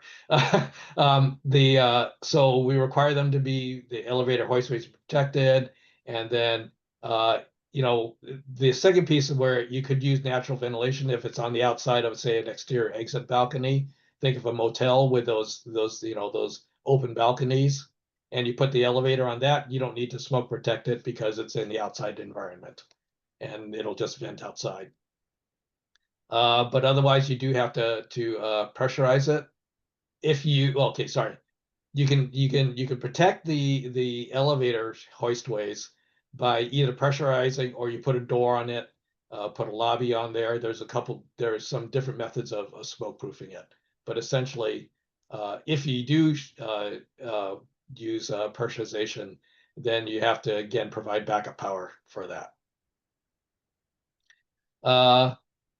The exit serving, number 14, exit serving group or occupancy shall not discharge through any other occupancy. So the idea is that you're supposed to be able to go down that stair and get outside without having to be exposed to other sources of fire. The big one being things like trash rooms and storage rooms that are untended can be, you can do it if a fire starts in them, then again, it takes a little longer to get notification and things like that.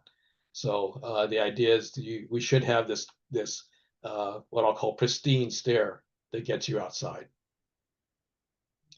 Exit shall not terminate an exit egress court that's deeper than it's wide. So the idea is if you go into your stairway comes down and goes to a narrow side yard, the problem is that if the fire is on that side of the building, it could block your way out to the street. So we say that if you're in this kind of narrow side yard or narrow exit court, what we call it, then you have to have two directions to go. Or you can't do that. You have to find some other way to get it up to the front of the building. Openings within 10 feet. If you got an exterior exit stairway, have to be protected. So windows nearby, again, the idea being to reduce the potential for smoke getting into the stairway or affecting an exterior stairway. So anything within 10 feet has to be protected. 45-minute rated. Let's see. 17, emergency escape and rescue openings shall be provided in all sleeping rooms and all floors. This is a little bit more than what would ordinarily be required and something that I believe our fire marshals really wanted to make sure that people had that option. And then maximum 2 buildings on a single lot using a single exit stairway provisions. We didn't want to be stringing a whole bunch of these together, but we could allow 2 of them. And that, Roger, that was kind of your question. And the reason being, there are some configurations. We ended up with this in Seattle, quite frankly, because there were some configurations that were being proposed where using this did not make sense. So. Okay, Spencer. Yeah, the 2 buildings on a single lot is maybe a better example of where I think some differentiation between different types of construction could make sense. Just to be clear, I was probably imprecise in talking about going above 6 stories. I'm not advocating that we consider that here, but this does seem like where if you've got type 1 construction, I would assume there's less concern about that fire spreading to other buildings on the property compared to like type 5 construction. So I guess my comment is just this could be an area where we see differentiation between building types if that's feasible to include in the proposal. And Spencer, I think moving forward, assuming this becomes our base document, a proposal to modify that or something, we could talk about it with this group. John Hall.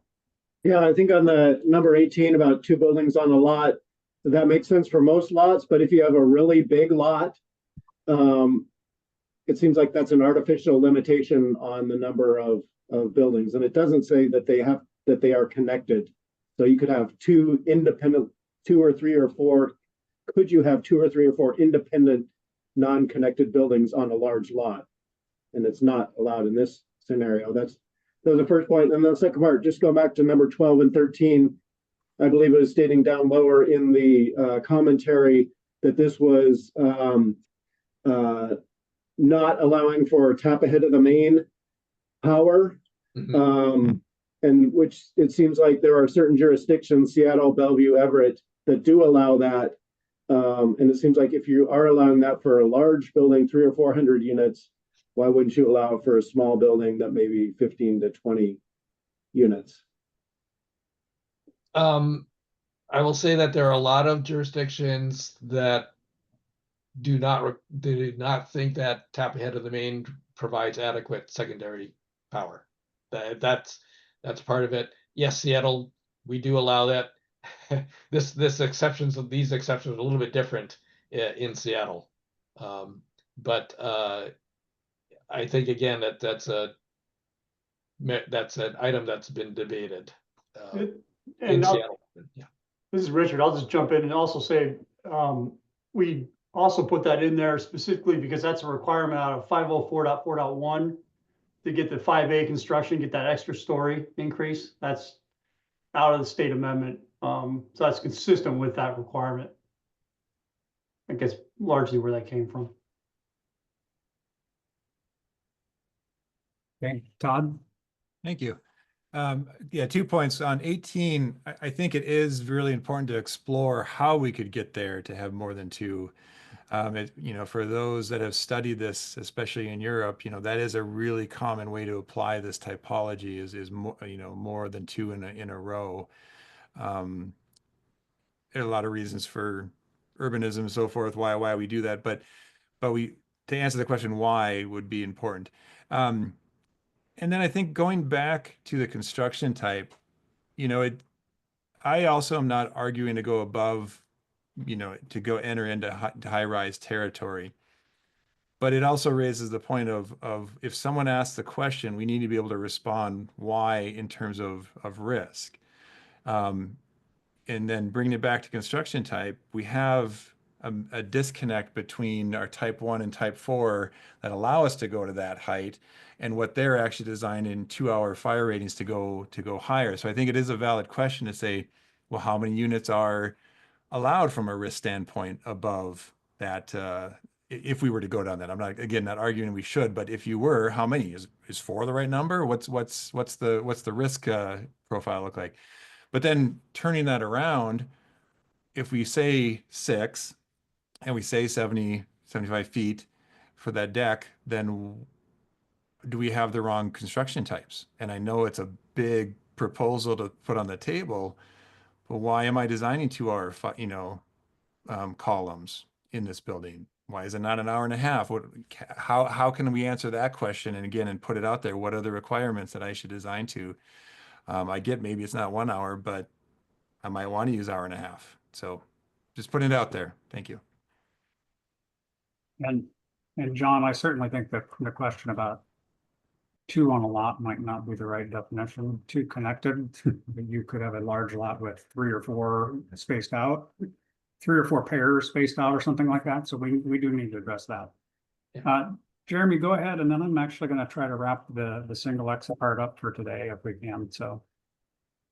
Okay, thank you. I'll try and be brief but clear.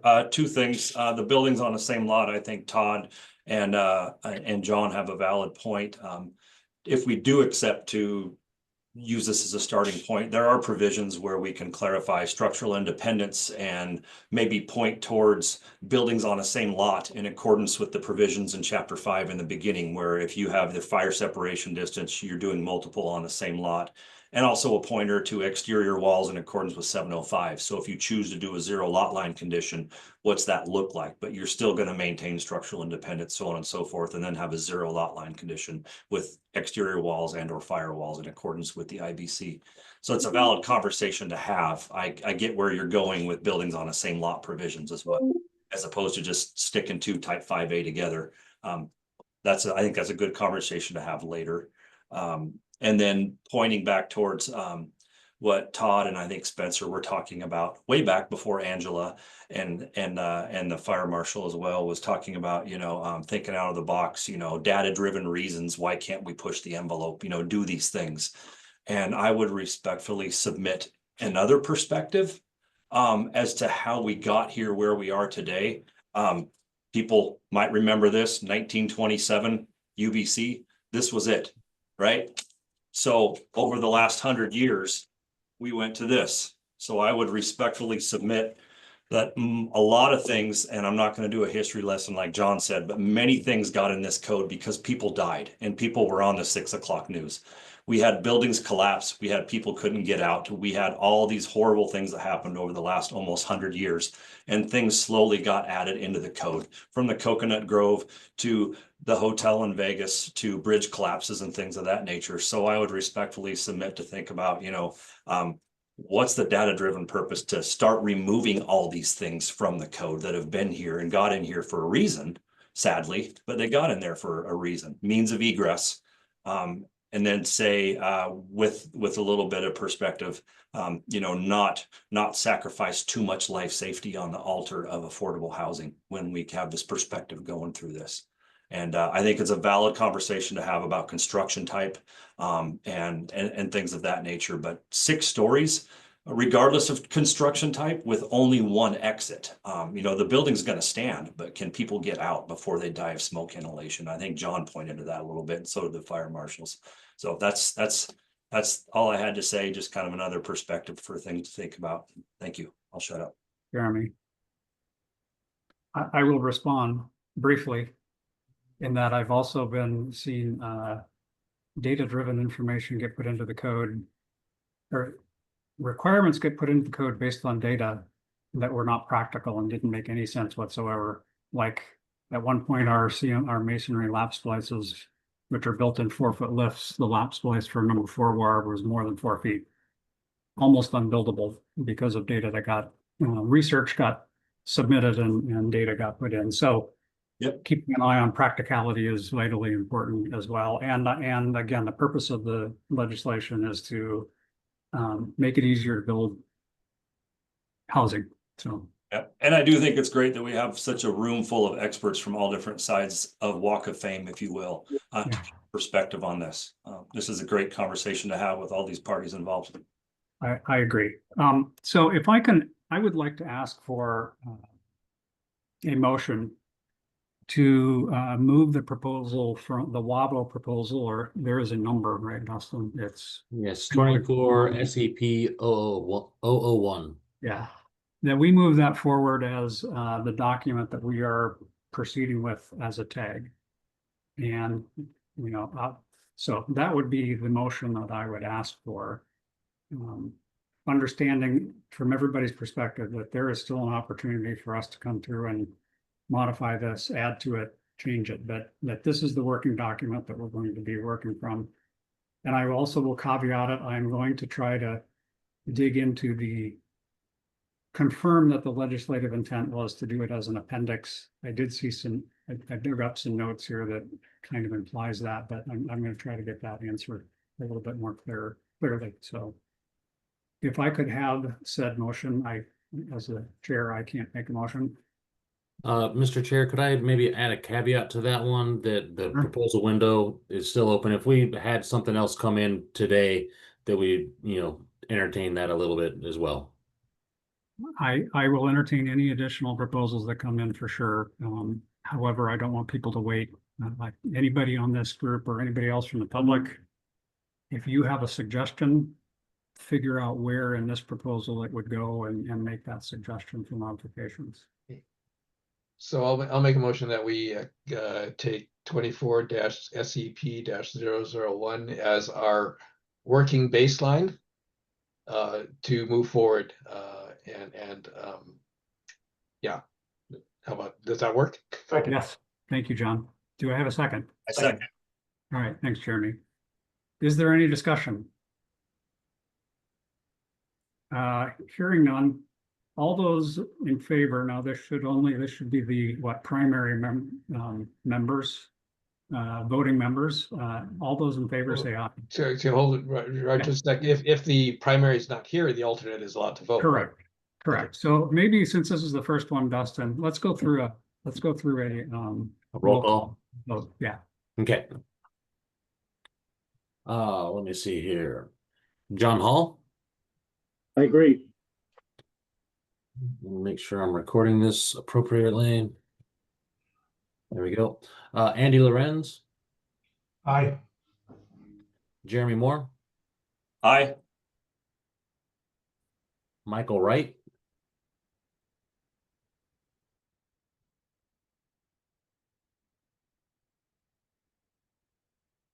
I see you on, Michael. If you could just unmute to cast your vote.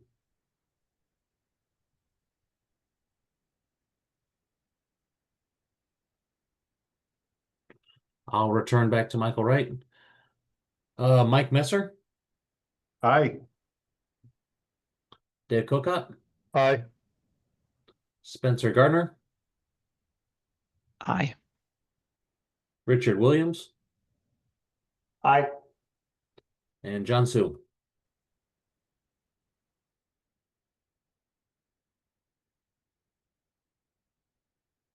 John Sue. Sorry. Aye. You're all good. And then I'll return back to Michael Wright.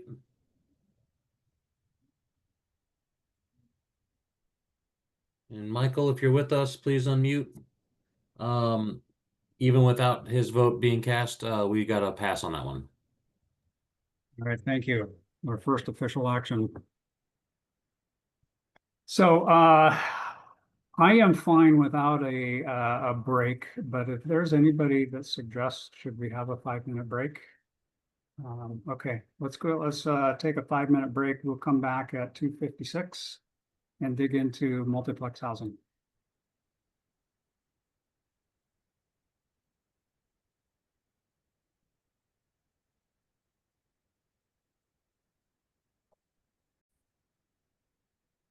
Thank you. I guess we are back to order, and I don't know that we need to go through the list of folks. I'm not sure that we're going to be passing anything anyway, but so I wanted to get into the multiplex housing, and there are a couple of things that I wanted to bring to preface the conversation with. As I did with the single exit, if I can share, can you allow me to share? Thank you.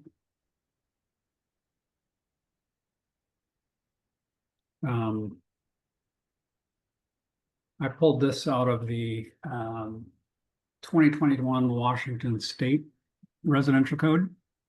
And I also looked at the 2024 International Residential Code at section R101.3, which is purpose. And the color coding is mine. Basically, again, it's just meaning to think about what we're looking at. But one of the things one of the differences between 101.3 and the residential code is the affordability is added to the list of ways that we are, requirements to provide a reasonable level of safety, health, and general welfare through affordability, structural strength, means of egress, stability, sanitation, light and ventilation, and energy conservation. So affordability is definitely part of the conversation we need to have. And I will stop sharing, Dustin, and if you can bring up the list of proposals. We have 4 proposals currently, and again, this for the multiplex housing, there may be additional proposals that are coming in today. So we may have additional items to review, or proposals to review. But if I were to just do a quick summary of my understanding of the proposals, proposal number 1 comes from WABO, and it creates an appendix for multiplex housing. Most, and I'm not going to say all, but most of the provisions are basically that are going to direct you back to the IBC requirements. Proposal number 2 from Marcus Johnson is a little bit different in that it makes some suggestions about elevators for multiplex housing, and I think that that is kind of a separate issue that we can take up one way or the other. Proposal number 3 is also from Marcus Johnson, and it basically goes through and makes some rather large modifications to the code. So it is to the residential code. So it is a different approach from proposal number 1. And actually proposal number 4 is similar to 1 in that it creates an appendix. However, its appendix, and I have not done a side-by-side comparison, but it is the appendix from in item number 4 that came from the city of Spokane is that the appendix is more related to the residential code rather than just directing you to the IBC and a number of different for the information. And as far as the intent, legislative intent, after our last meeting, there was, we actually got approached by Representative Dewar, who is the sponsor of the bill. She reached out to Dustin and Todd and I, and and Todd and Dustin, feel free to jump in and expand if I missed the mark on relaying the information that Representative Dewar provided, but the intent, the legislative intent of the bill was to bring this multiplex housing into the residential code specifically to make it more affordable. Construction under the residential code is less stringent. Probably there is a potentially, I don't know if this is a correct statement or not, but potentially there is somewhat higher risk, but that's acceptable because of the limited scope, I think. So there is a variation of risk and level of requirements. And she made it very clear to us that the intent of the bill is for us to allow for multiplex housing that is built under residential requirements to make it more affordable, knowing that there is that we are taking on that added risk. And I don't know, Todd or Dustin, if I've not made that clear or not, if you can clarify for me. I think you hit it pretty well. Representative Dewar wants to see this coming into the body of the code, and definitely to reduce the cost. And I don't think I have a whole lot to add to your statements there. So given that, if you could pull up, Dustin, the petitions page. John, go ahead.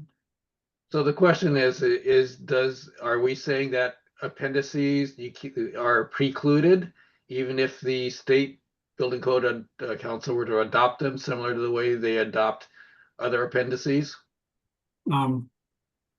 I don't think that's the case, John. I think that if there was an appendix that was added to the residential code, and as I said for the at the beginning of the single exit, there is something in the code that says for multiplex housing under these situations, go use appendix Q or something. I think that is allowed. Okay, the concern that Representative Dewar had is that basically by putting it in the residential code and just directing everything to the IBC, you're just having to build the same buildings under the IBC. And that is not the intent of the bill. So I think that the understanding the risk level. And this is going to be a bigger question, and I'm not actually sure how to even drive this to a conclusion, but the risk level in the IBC and the risk level in the IRC are different. The legislative intent is for us to drive for these multiplex housing projects to drive towards the IRC risk profile so that it becomes more affordable. I don't know if that maybe is a better way to put that. So, Angela? I guess then my question is we're talking about making housing more affordable.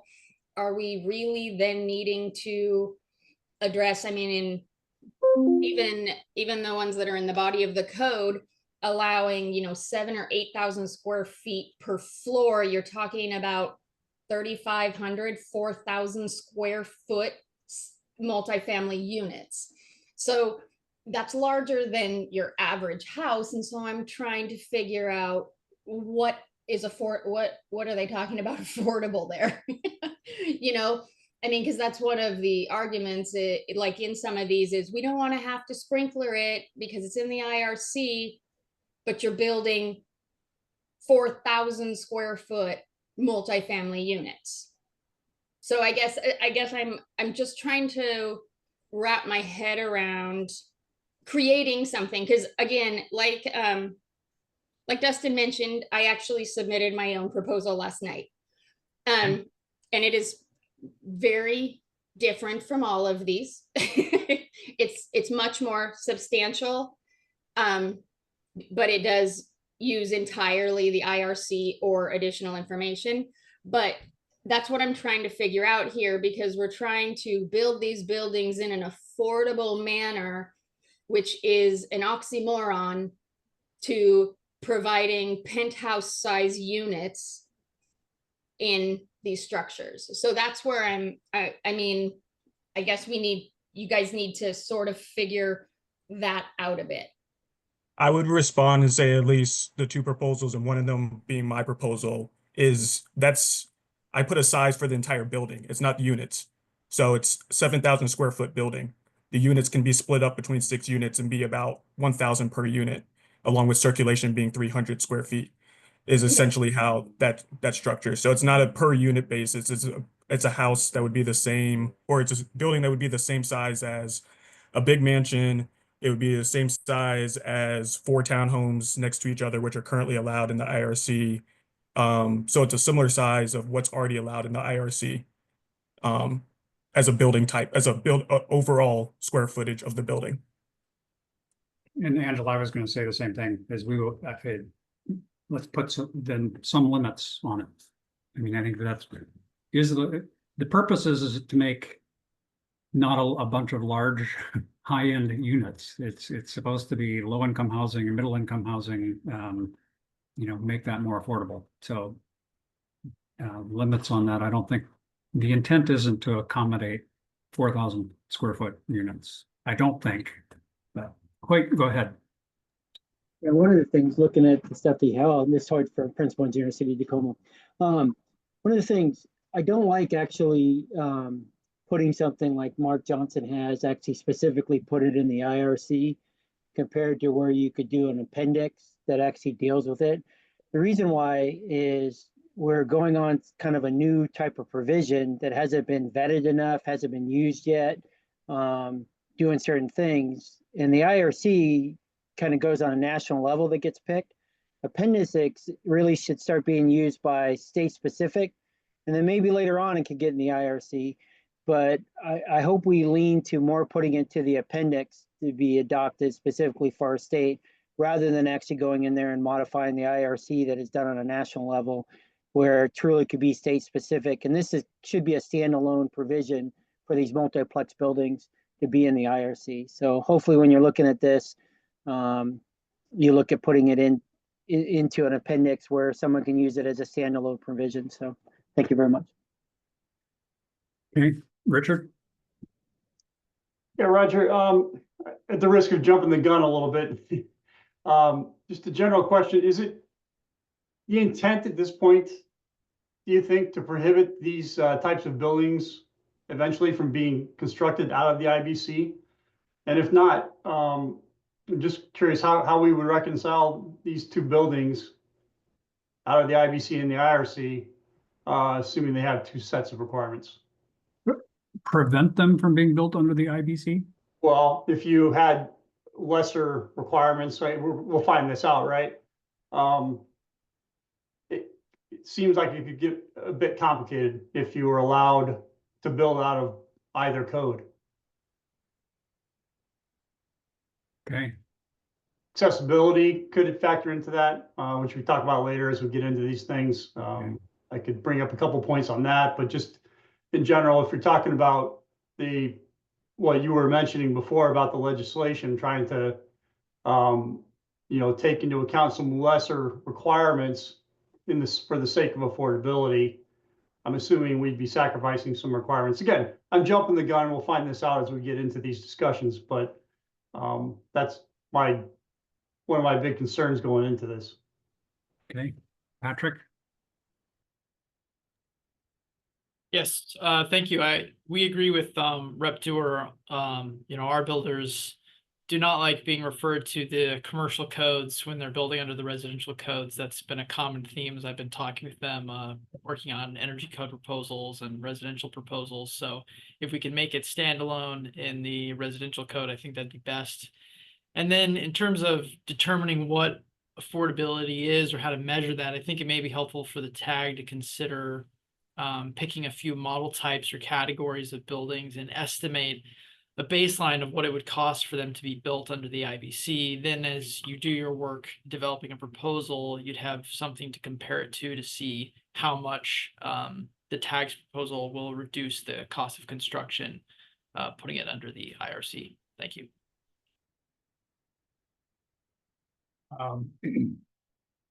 Richard, do you have your hand up yet? Or is that a straggler? Thank you. Patrick, I will respond. I think that the approach sounds like a great approach. I am just not sure who we have, who would have the ability to do that, to measure that. I think certainly affordability is something that we may need to consider. So, and I will also put my own editorial comment.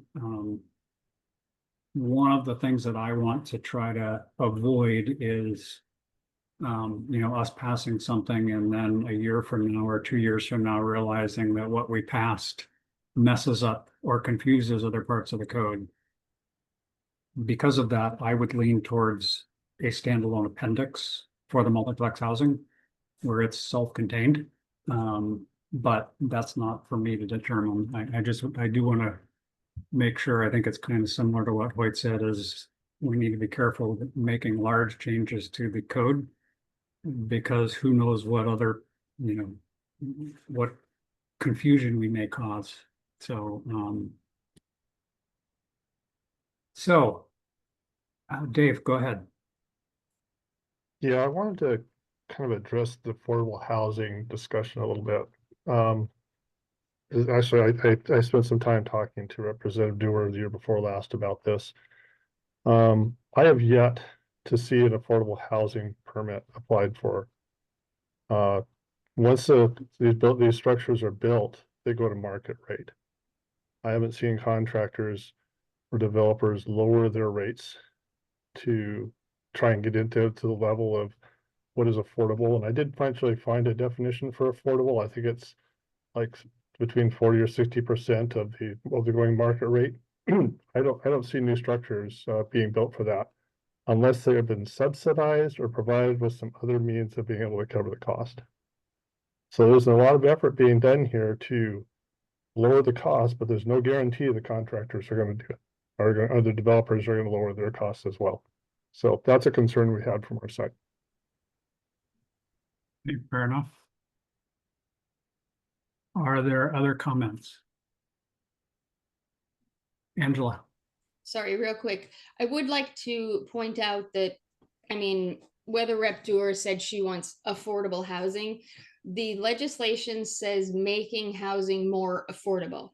So we are not looking to cut the construction costs of these buildings in half to be able to do something. So, I mean, I think we should keep that in mind when we're talking about cutting major safety items to save a few dollars. I agree that things can be done, but I think that's what we need to sort of keep in mind also, is that this, you know, it's to make it more affordable, but not cheap and unsafe. Thank you, and I did want to avoid, if I've said affordable housing, and Dave, I think you're responding to that. The more appropriate is what Angela said. It's to make housing more affordable. It isn't going to some specific affordable housing definition, and so, Mike. Yeah, kind of along those same lines, as we're going down multiplex housing, just some quick facts. I know in the last conversation, we started talking about wanting to be data driven.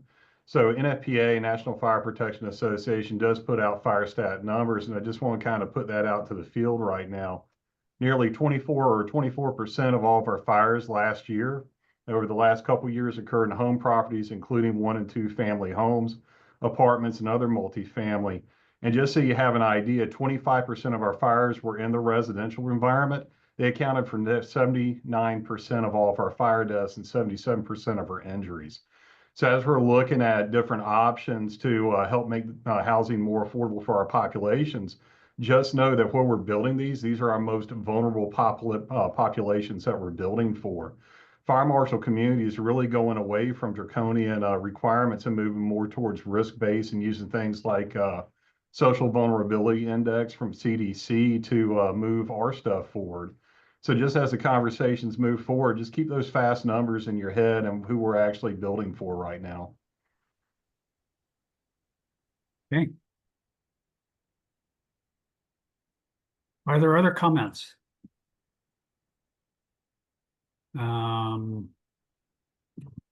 was anticipating. Is Todd still on? I see him in the attendees list, but he was last time I looked. Sorry, I don't see him there anymore. But he is here with his hand up now. There he is. He's moving around. He's jumping around. I can't see him. I'm hovering. I did miss the beginning, but I think I know the understanding. Yeah, I'd love to talk a little bit about risk. Maybe that's a good place to jump off, Mike, you know, what you're just talking about. So when you see what I put in as a performance-based criteria, I'm not jumping to the solution. I think we have some solution sets here. I'm just trying to establish how we can talk about those different risk categories. And as we come down, you know, it's a little harder on the single exit because, in my opinion, you're basically in the IBC. You're even though it's a smaller building, we're at a higher risk category that fits better in the IBC. Even though we're now trying to unpack what this new problem of single exit means. Here I think the challenge and the very clear direction is we're in the middle. We're in no man's land between 2 units and let's just say 24 starts to hit that IBC threshold where it makes sense, right? And so I think we need to establish what the risk category is, the risk profile is. Others have done this, and this is where, well, I'm not proposing that we put out a performance-based code for individual projects to go one by one and do that. When you get into here, the cost down strategy is in the repeatability, whether it's a developer scaling on site, mini sites, or it's a manufacturer that wants to do panelized lines or just components. That's long been a strategy of HUD and others that we get into some level of pre-certification and maybe some industrialized housing delivery. Again, not jumping in there because it has to work for everything, but in that pre-certification, I look at this challenge more as how do we offer that we have a pre-certified system in the state, not plans necessarily. I know people like to jump to plans and say, here's the layout of the apartment, but rather here are components, assemblies, and systems that are pre-certified. And in that, I think we need to talk about that jump between a 1 or 2, a duplex, a single unit, or a duplex, and that is understood that most of that risk is on that unit that is living in that structure. It's when we start to get into duplexes up to sixplexes, that now we have some common area, but it's clearly not the same risk as a single exit. So when you read that, please give feedback. And I think that's what we need to level set on first. Thank Yeah, and what I'm hoping that we can figure out or agree on today is at least some of the questions that we need to wrestle with. And two of them are, number one, is it an appendix or is it in a rework of the whole code? I think that's kind of a big, if we're going to determine which direction we're going to head as a tag. I don't know that it makes sense for us to go down both paths. One thing is the requirements. What are the requirements we're going to have? That how are we going to put those into the code? So that is question number one that I think we're going to need to wrestle with. And then I agree. What is the risks? And Todd, you said two things: risk level and risk I want to avoid risk category because you're going to get into there's risk categories in code language, and that's not what you're talking about. I think it's levels of risk in some way. So, and I'm not exactly sure the process going forward for how we're going to do that yet. So, Jeremy. Yeah, thank you, Roger. Just a comment. You were talking about the path forward, body of code or appendix, and my opinion is, I think regardless of what's in it, that's going to be debated and discussed for many weeks to come. But I believe that the appendix option seems to be the cleaner tool to use to convey these multiplex housing provisions. Like you said, it's Rich and Hoyt, it's a way to facilitate this process that was legislated without inadvertently messing up the IRC or what may be amended and things of that nature. So I think regardless of what's in it, my opinion is an appendix is the right tool to use. And then as you discussed, I think and I think you're going to get into this. I think the multiplex is required. So it would be a required appendix as opposed to the single exit was it needs to be, they need to allow for this to happen. I think with the multiplex, I think the legislation is it needs to be provided for basically. So we can have the discussion. I think that appendix might be the right tool to use. And then after you talk to the legislatures and clarify and the lawmakers, I believe you might find that the intent is probably that this appendix would probably have to be adopted by the state in a required appendix. So. And that is my current understanding. It could be done in an appendix, but it would be thou shalt do it in these cases statewide. And again, that was my assumption on the single exit, and I was corrected. So, John Goldsmith. So when I wrote this, I kind of looked at what we already had for appendices in the IRC, which tiny homes are in there. Our radon's in there. So, I mean, we already have things that we do adopt on the state level as an appendix, and everything that's in an appendix is kind of its own little standalone thing like this would be. For instance, when you go into the tiny home appendix, you go in, read it and go, okay, you're going to build everything per the main body of the IRC with these exceptions. And that's what I was thinking and getting into when I wrote this appendix. Okay. Angela? Yeah, that was kind of, I did mine as an appendix. Obviously, nobody can see it right now, but I did mine as an appendix on the assumption that it would be a mandatory. And the reason I originally started down the path of doing it in the body, but then I soon came to realize that if you do it in the body, then things that are in the IRC, basically in the body, all of it applies. And so you would have to go through and you would have to analyze the entire IRC to figure out what portions throughout everything you need to change to say this does not apply to multiplexes, or this does not, instead of doing it in a standalone appendices, you can pick out, basically I use the WABO proposal as an outline of these are all the areas that R2s are touched. And you go through and you say, okay, this is actually already in here. So you just in the appendix, you refer to that section of the IRC. If something is different or addition, then that verbiage is included in the appendix. But that way you don't, like Hoyt and those guys were saying, you're not worried about small little things that could make a huge difference that you didn't intend to be being used because they're in the body of the code with these requirements.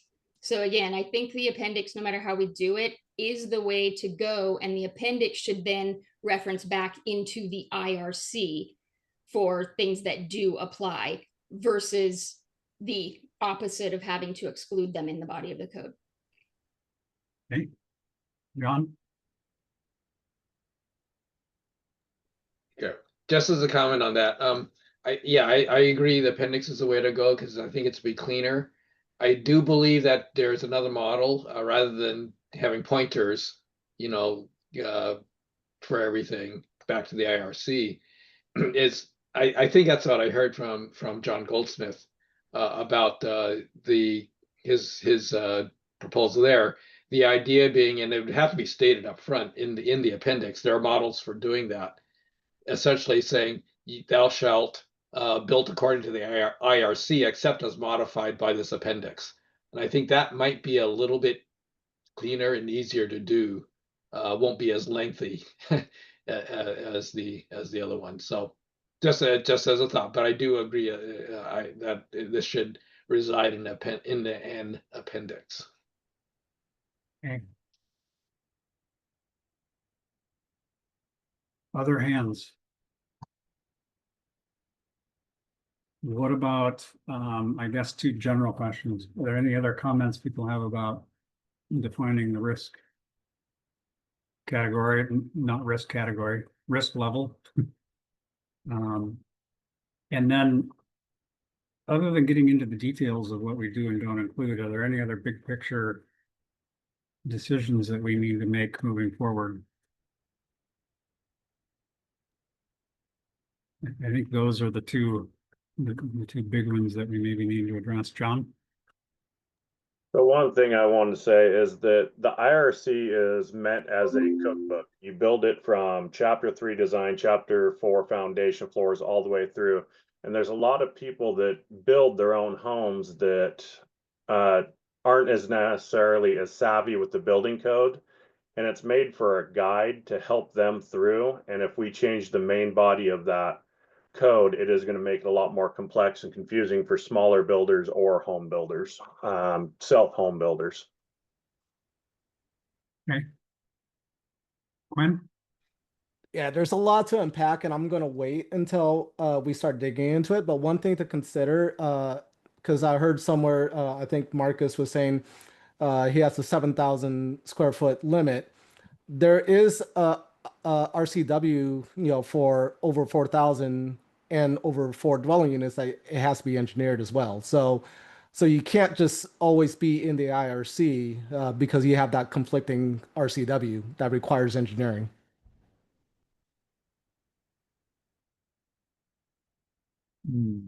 Okay, that's a very good point for us to keep in front of us.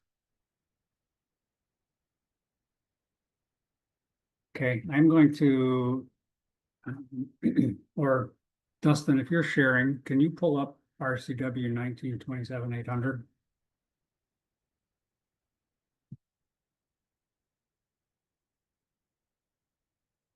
I think if everybody would take the time, or we can read it here, number one, really gives a purpose statement for the legislation. And I also want us, being a structural engineer, I've never quite understood what's the difference between middle housing and multiplex housing. While the title of the RCW is multiplex, it is middle and multiplex. I know Todd's proposal that he sent me talks about middle housing. So I want us to be aware that we're considering both, and I'm actually not sure what the difference is. But The legislature finds that lowering the cost of middle and multiplex housing construction will increase the housing supply and help address the state shortage of affordable housing. Further finds that home builders and residentially focused architects are more familiar with provisions of the residential code, allowing middle and multiplex housing to be built according to the standards of the IRC will result in housing being easier to build and more affordable without sacrificing quality and safety. Therefore, the legislature intends to simplify the production of middle and multiplex housing by allowing more types of housing to use the provisions of the IRC. So again, I thought it would, we had the discussion previously. I think that that's an important thing for us to keep in mind. Marcus, go ahead. Yeah, I was just going to answer your question about why you might see middle and multiplex housing. So the reason why for that is multiplexes are a type of middle housing in terms of the definition of middle housing that the state passed in the legislature during 2023. So there are several housing types, townhomes, duplexes that are already in the IRC that are defined as middle housing by the state. But multiplexes, which are currently not in the IRC, are also middle housing types. And that's why you kind of see both of them combined, is because multiplexes are part of the definition of middle housing. That was part of the zoning changes from the state as well. Thank you for the clarification. Glenn?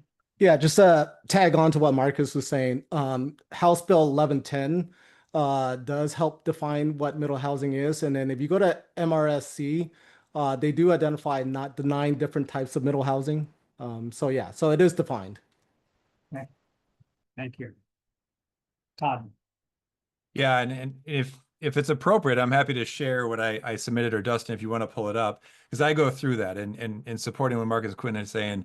You know, a lot of these date back to 1110 and 1220, the 2 House bills that are trying to address, you know, kind of discriminatory, you know, zoning and so forth. And this, be very clear, we're trying to align our building codes and fix a lot of the same practices. So we got to be very clear that this one in particular is trying to address that. And we're trying to align with the GMA type definition. So they are in RCWs. And do I have access now to share? Oh, sorry. I thought I gave it to No, you. you do. You do. And yes, Todd, I think that I don't have anything else in front of us. We've got Okay. an hour left. I think having you go through that and explain kind of your thoughts on it. And I think anybody else that has submitted proposals that we are waiting, you know, till the end of today, will also have the same opportunity to go through and kind of explain their proposals. So. Okay, so I put this out here as a thought challenge. So whether or not we're literally to adopt a performance-based code, this is based off of international study of housings, particularly system and type approval in Sweden and Japan, who ironically have adopted our Project Breakthrough 1969 through 70, so forth, kind of the time of the Fair Housing Act, provisions for, and this is where the HUD code came from. Now, it died out during the energy crisis, but this is where our one national code, our federal code that preempts all local codes, which is our HUD manufactured homes. Now, what we're saying here in the middle housing, it takes that definition and then it goes through the actual definitions of middle housing, references the GMA RCW here, with the planning RCW, that's 36.70A. And then it goes through a discussion of the risk factors here. And what I'm putting out here is to consider, now a lot of this is pulled out of the performance-based code, the ICC PC, which is kind of a dated code, but the ICC is trying to modernize it. But in that comes these kind of definitions of mild risk, moderate risk, and high risk. And that, in my opinion, is up to us to establish. If we define, we have this low density, medium density, and high density that aligns with our planning, 2 units, 2 floors, 6 units. I say 4 floors because of townhomes, but let's discuss that, whether it's 3 floors, and then 24 floors, 6 floors, 24 units, so forth.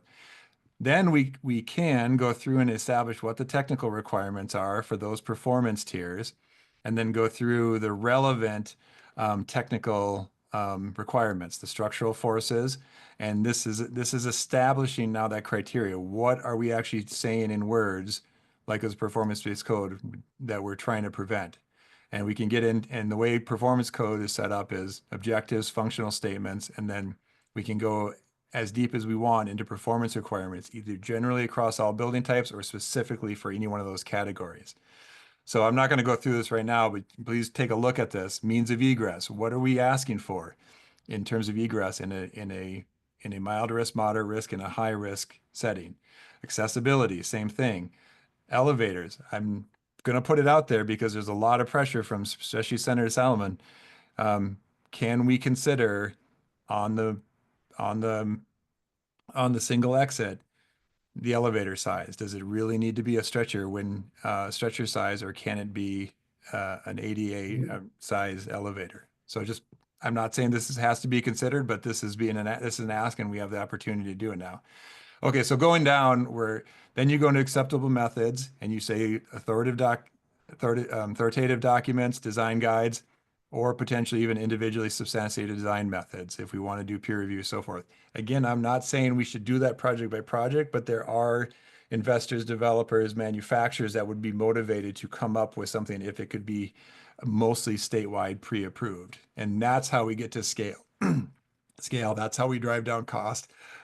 And so that's what I'm putting out there as an argument. And then real quickly to consider, Tier 1 would be out of the scope right now, but this would be aligned with Senate Bill 5552, which we were asked, did not make it to the finish line on the House side, but this was the prefabrication bill for under 800 square feet.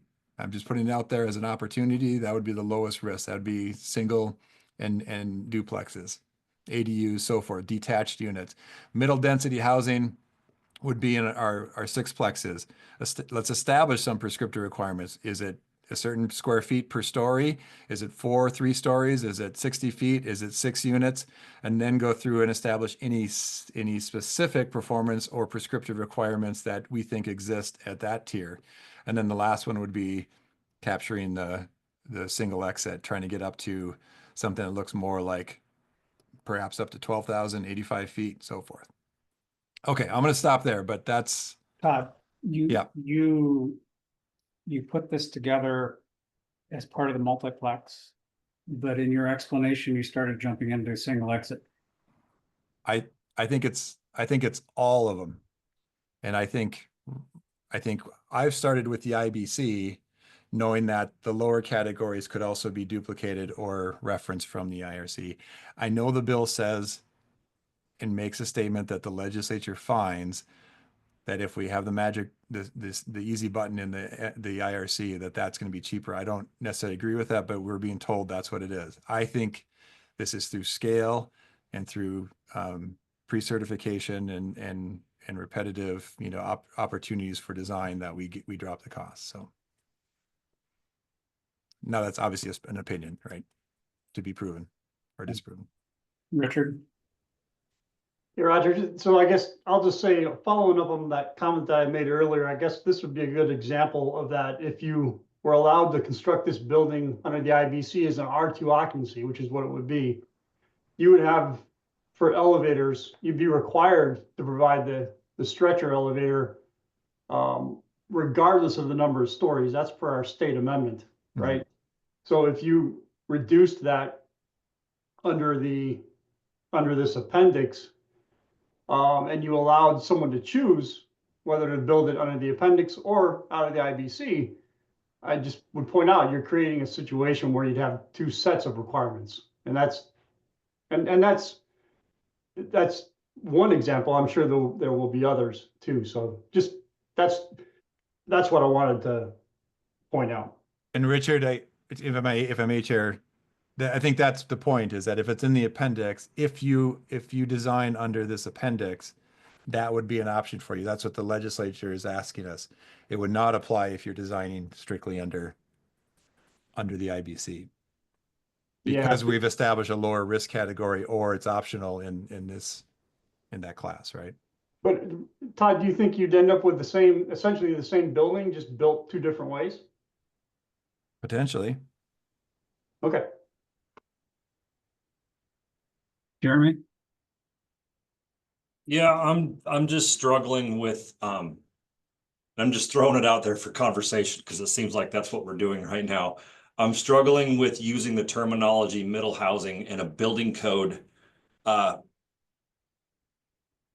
writing tag, meaning multiplex is defined. Multiplex is a building code definition. That is the type of structure we're building.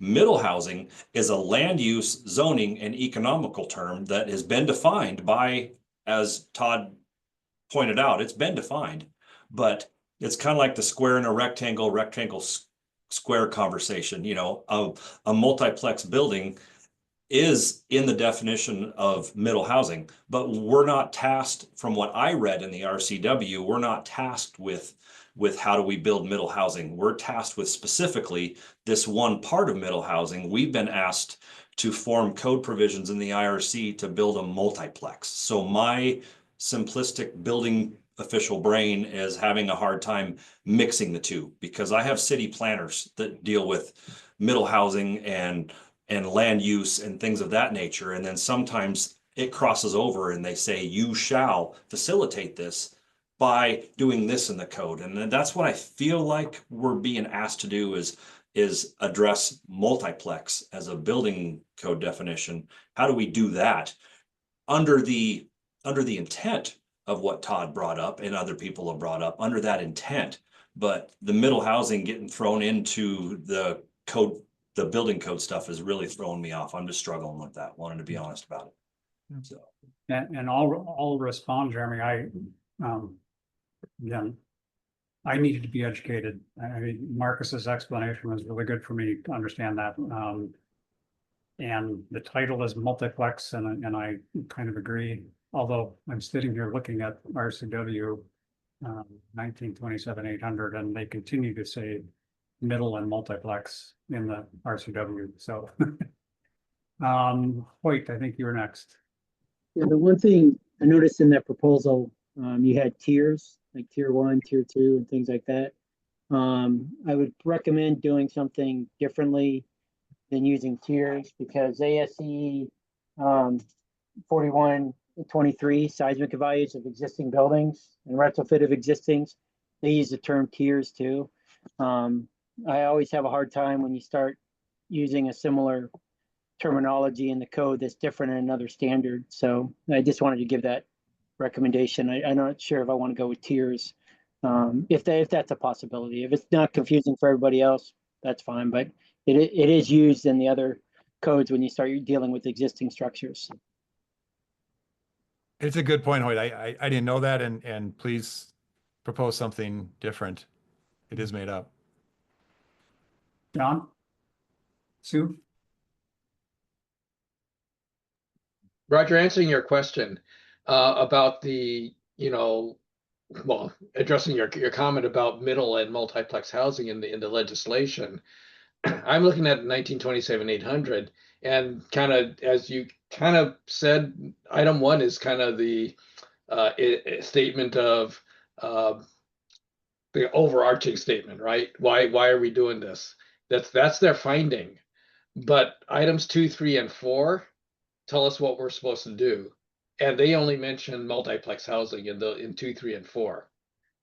So my thought is that, similar to Jeremy, I think our focus should be on just the multiplex piece, not thinking broadly, this broad middle housing issue. Right, I'm reading that as well, John, and I appreciate that. And I again, my role is making sure that we are doing the minimum to make sure we are meeting the RCW.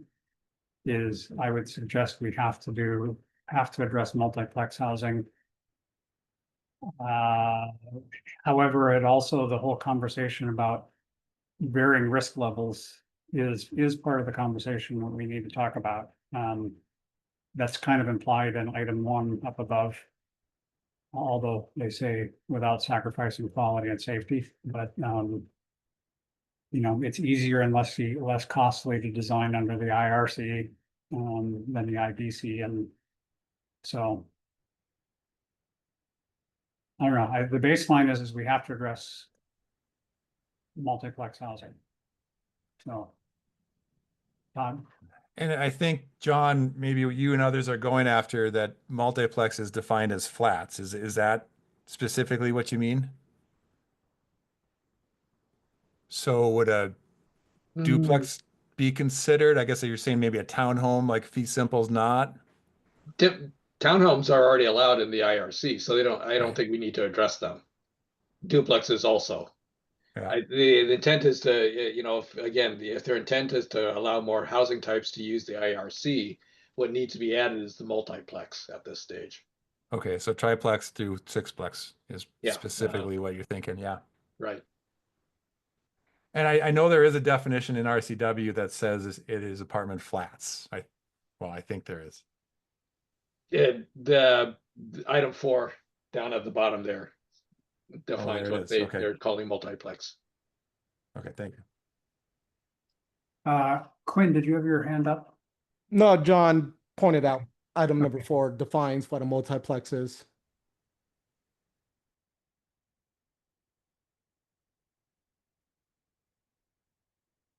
Which would include flats. Yeah, it doesn't say flats exactly, but yeah. Okay. Are there other comments? If not, I'm going to suggest that we maybe give everybody 15 minutes back today. I think it's been a very productive day on both the single exit and the multiplex housing. On the single exit, I think we have a direction to move forward. I'll get you to hear more, Marcus. On the multiplex, I think, you know, we do have some big questions to answer I think, to be fair, we need to allow till the end of the day today. I'm assuming that any proposals that get posted, Dustin, you will make sure that those get published so that everybody can get the download them and take a look at them. Any new proposals that come in, I'm going to allow for the proponent to talk about those at the beginning of the next meeting. And, you know, we're going to need to try to move forward with making some of those big decisions. So Marcus, go ahead. Yeah, the last comment I was just kind of getting at that, Roger. I just wanted to let everybody else know, and it's in that document file, but I did make kind of revisions to my original proposal based off of the last meeting. So I took some of the feedback or some of the comments and stuff that people had concerns about, or just questions, or just, you know, about language and things of that nature, and kind of went back and worked on it a little bit. So there is, yeah, to be pointed out, there's a kind of a revised version of that tries to incorporate that, some of those thoughts. And I also want to point out over here on the far right, there's a track changes version where it shows the differences between his two versions as well, in case anybody's wanted to clarify what those changes were.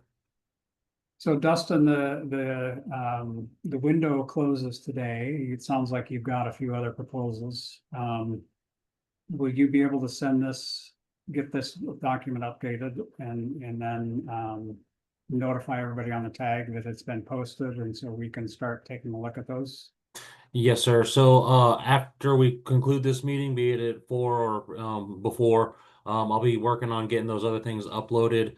Anything that comes in after 5, I should be able to get those uploaded and updated early in the morning tomorrow, but that's the priority, just get that stuff updated so that we can move it forward.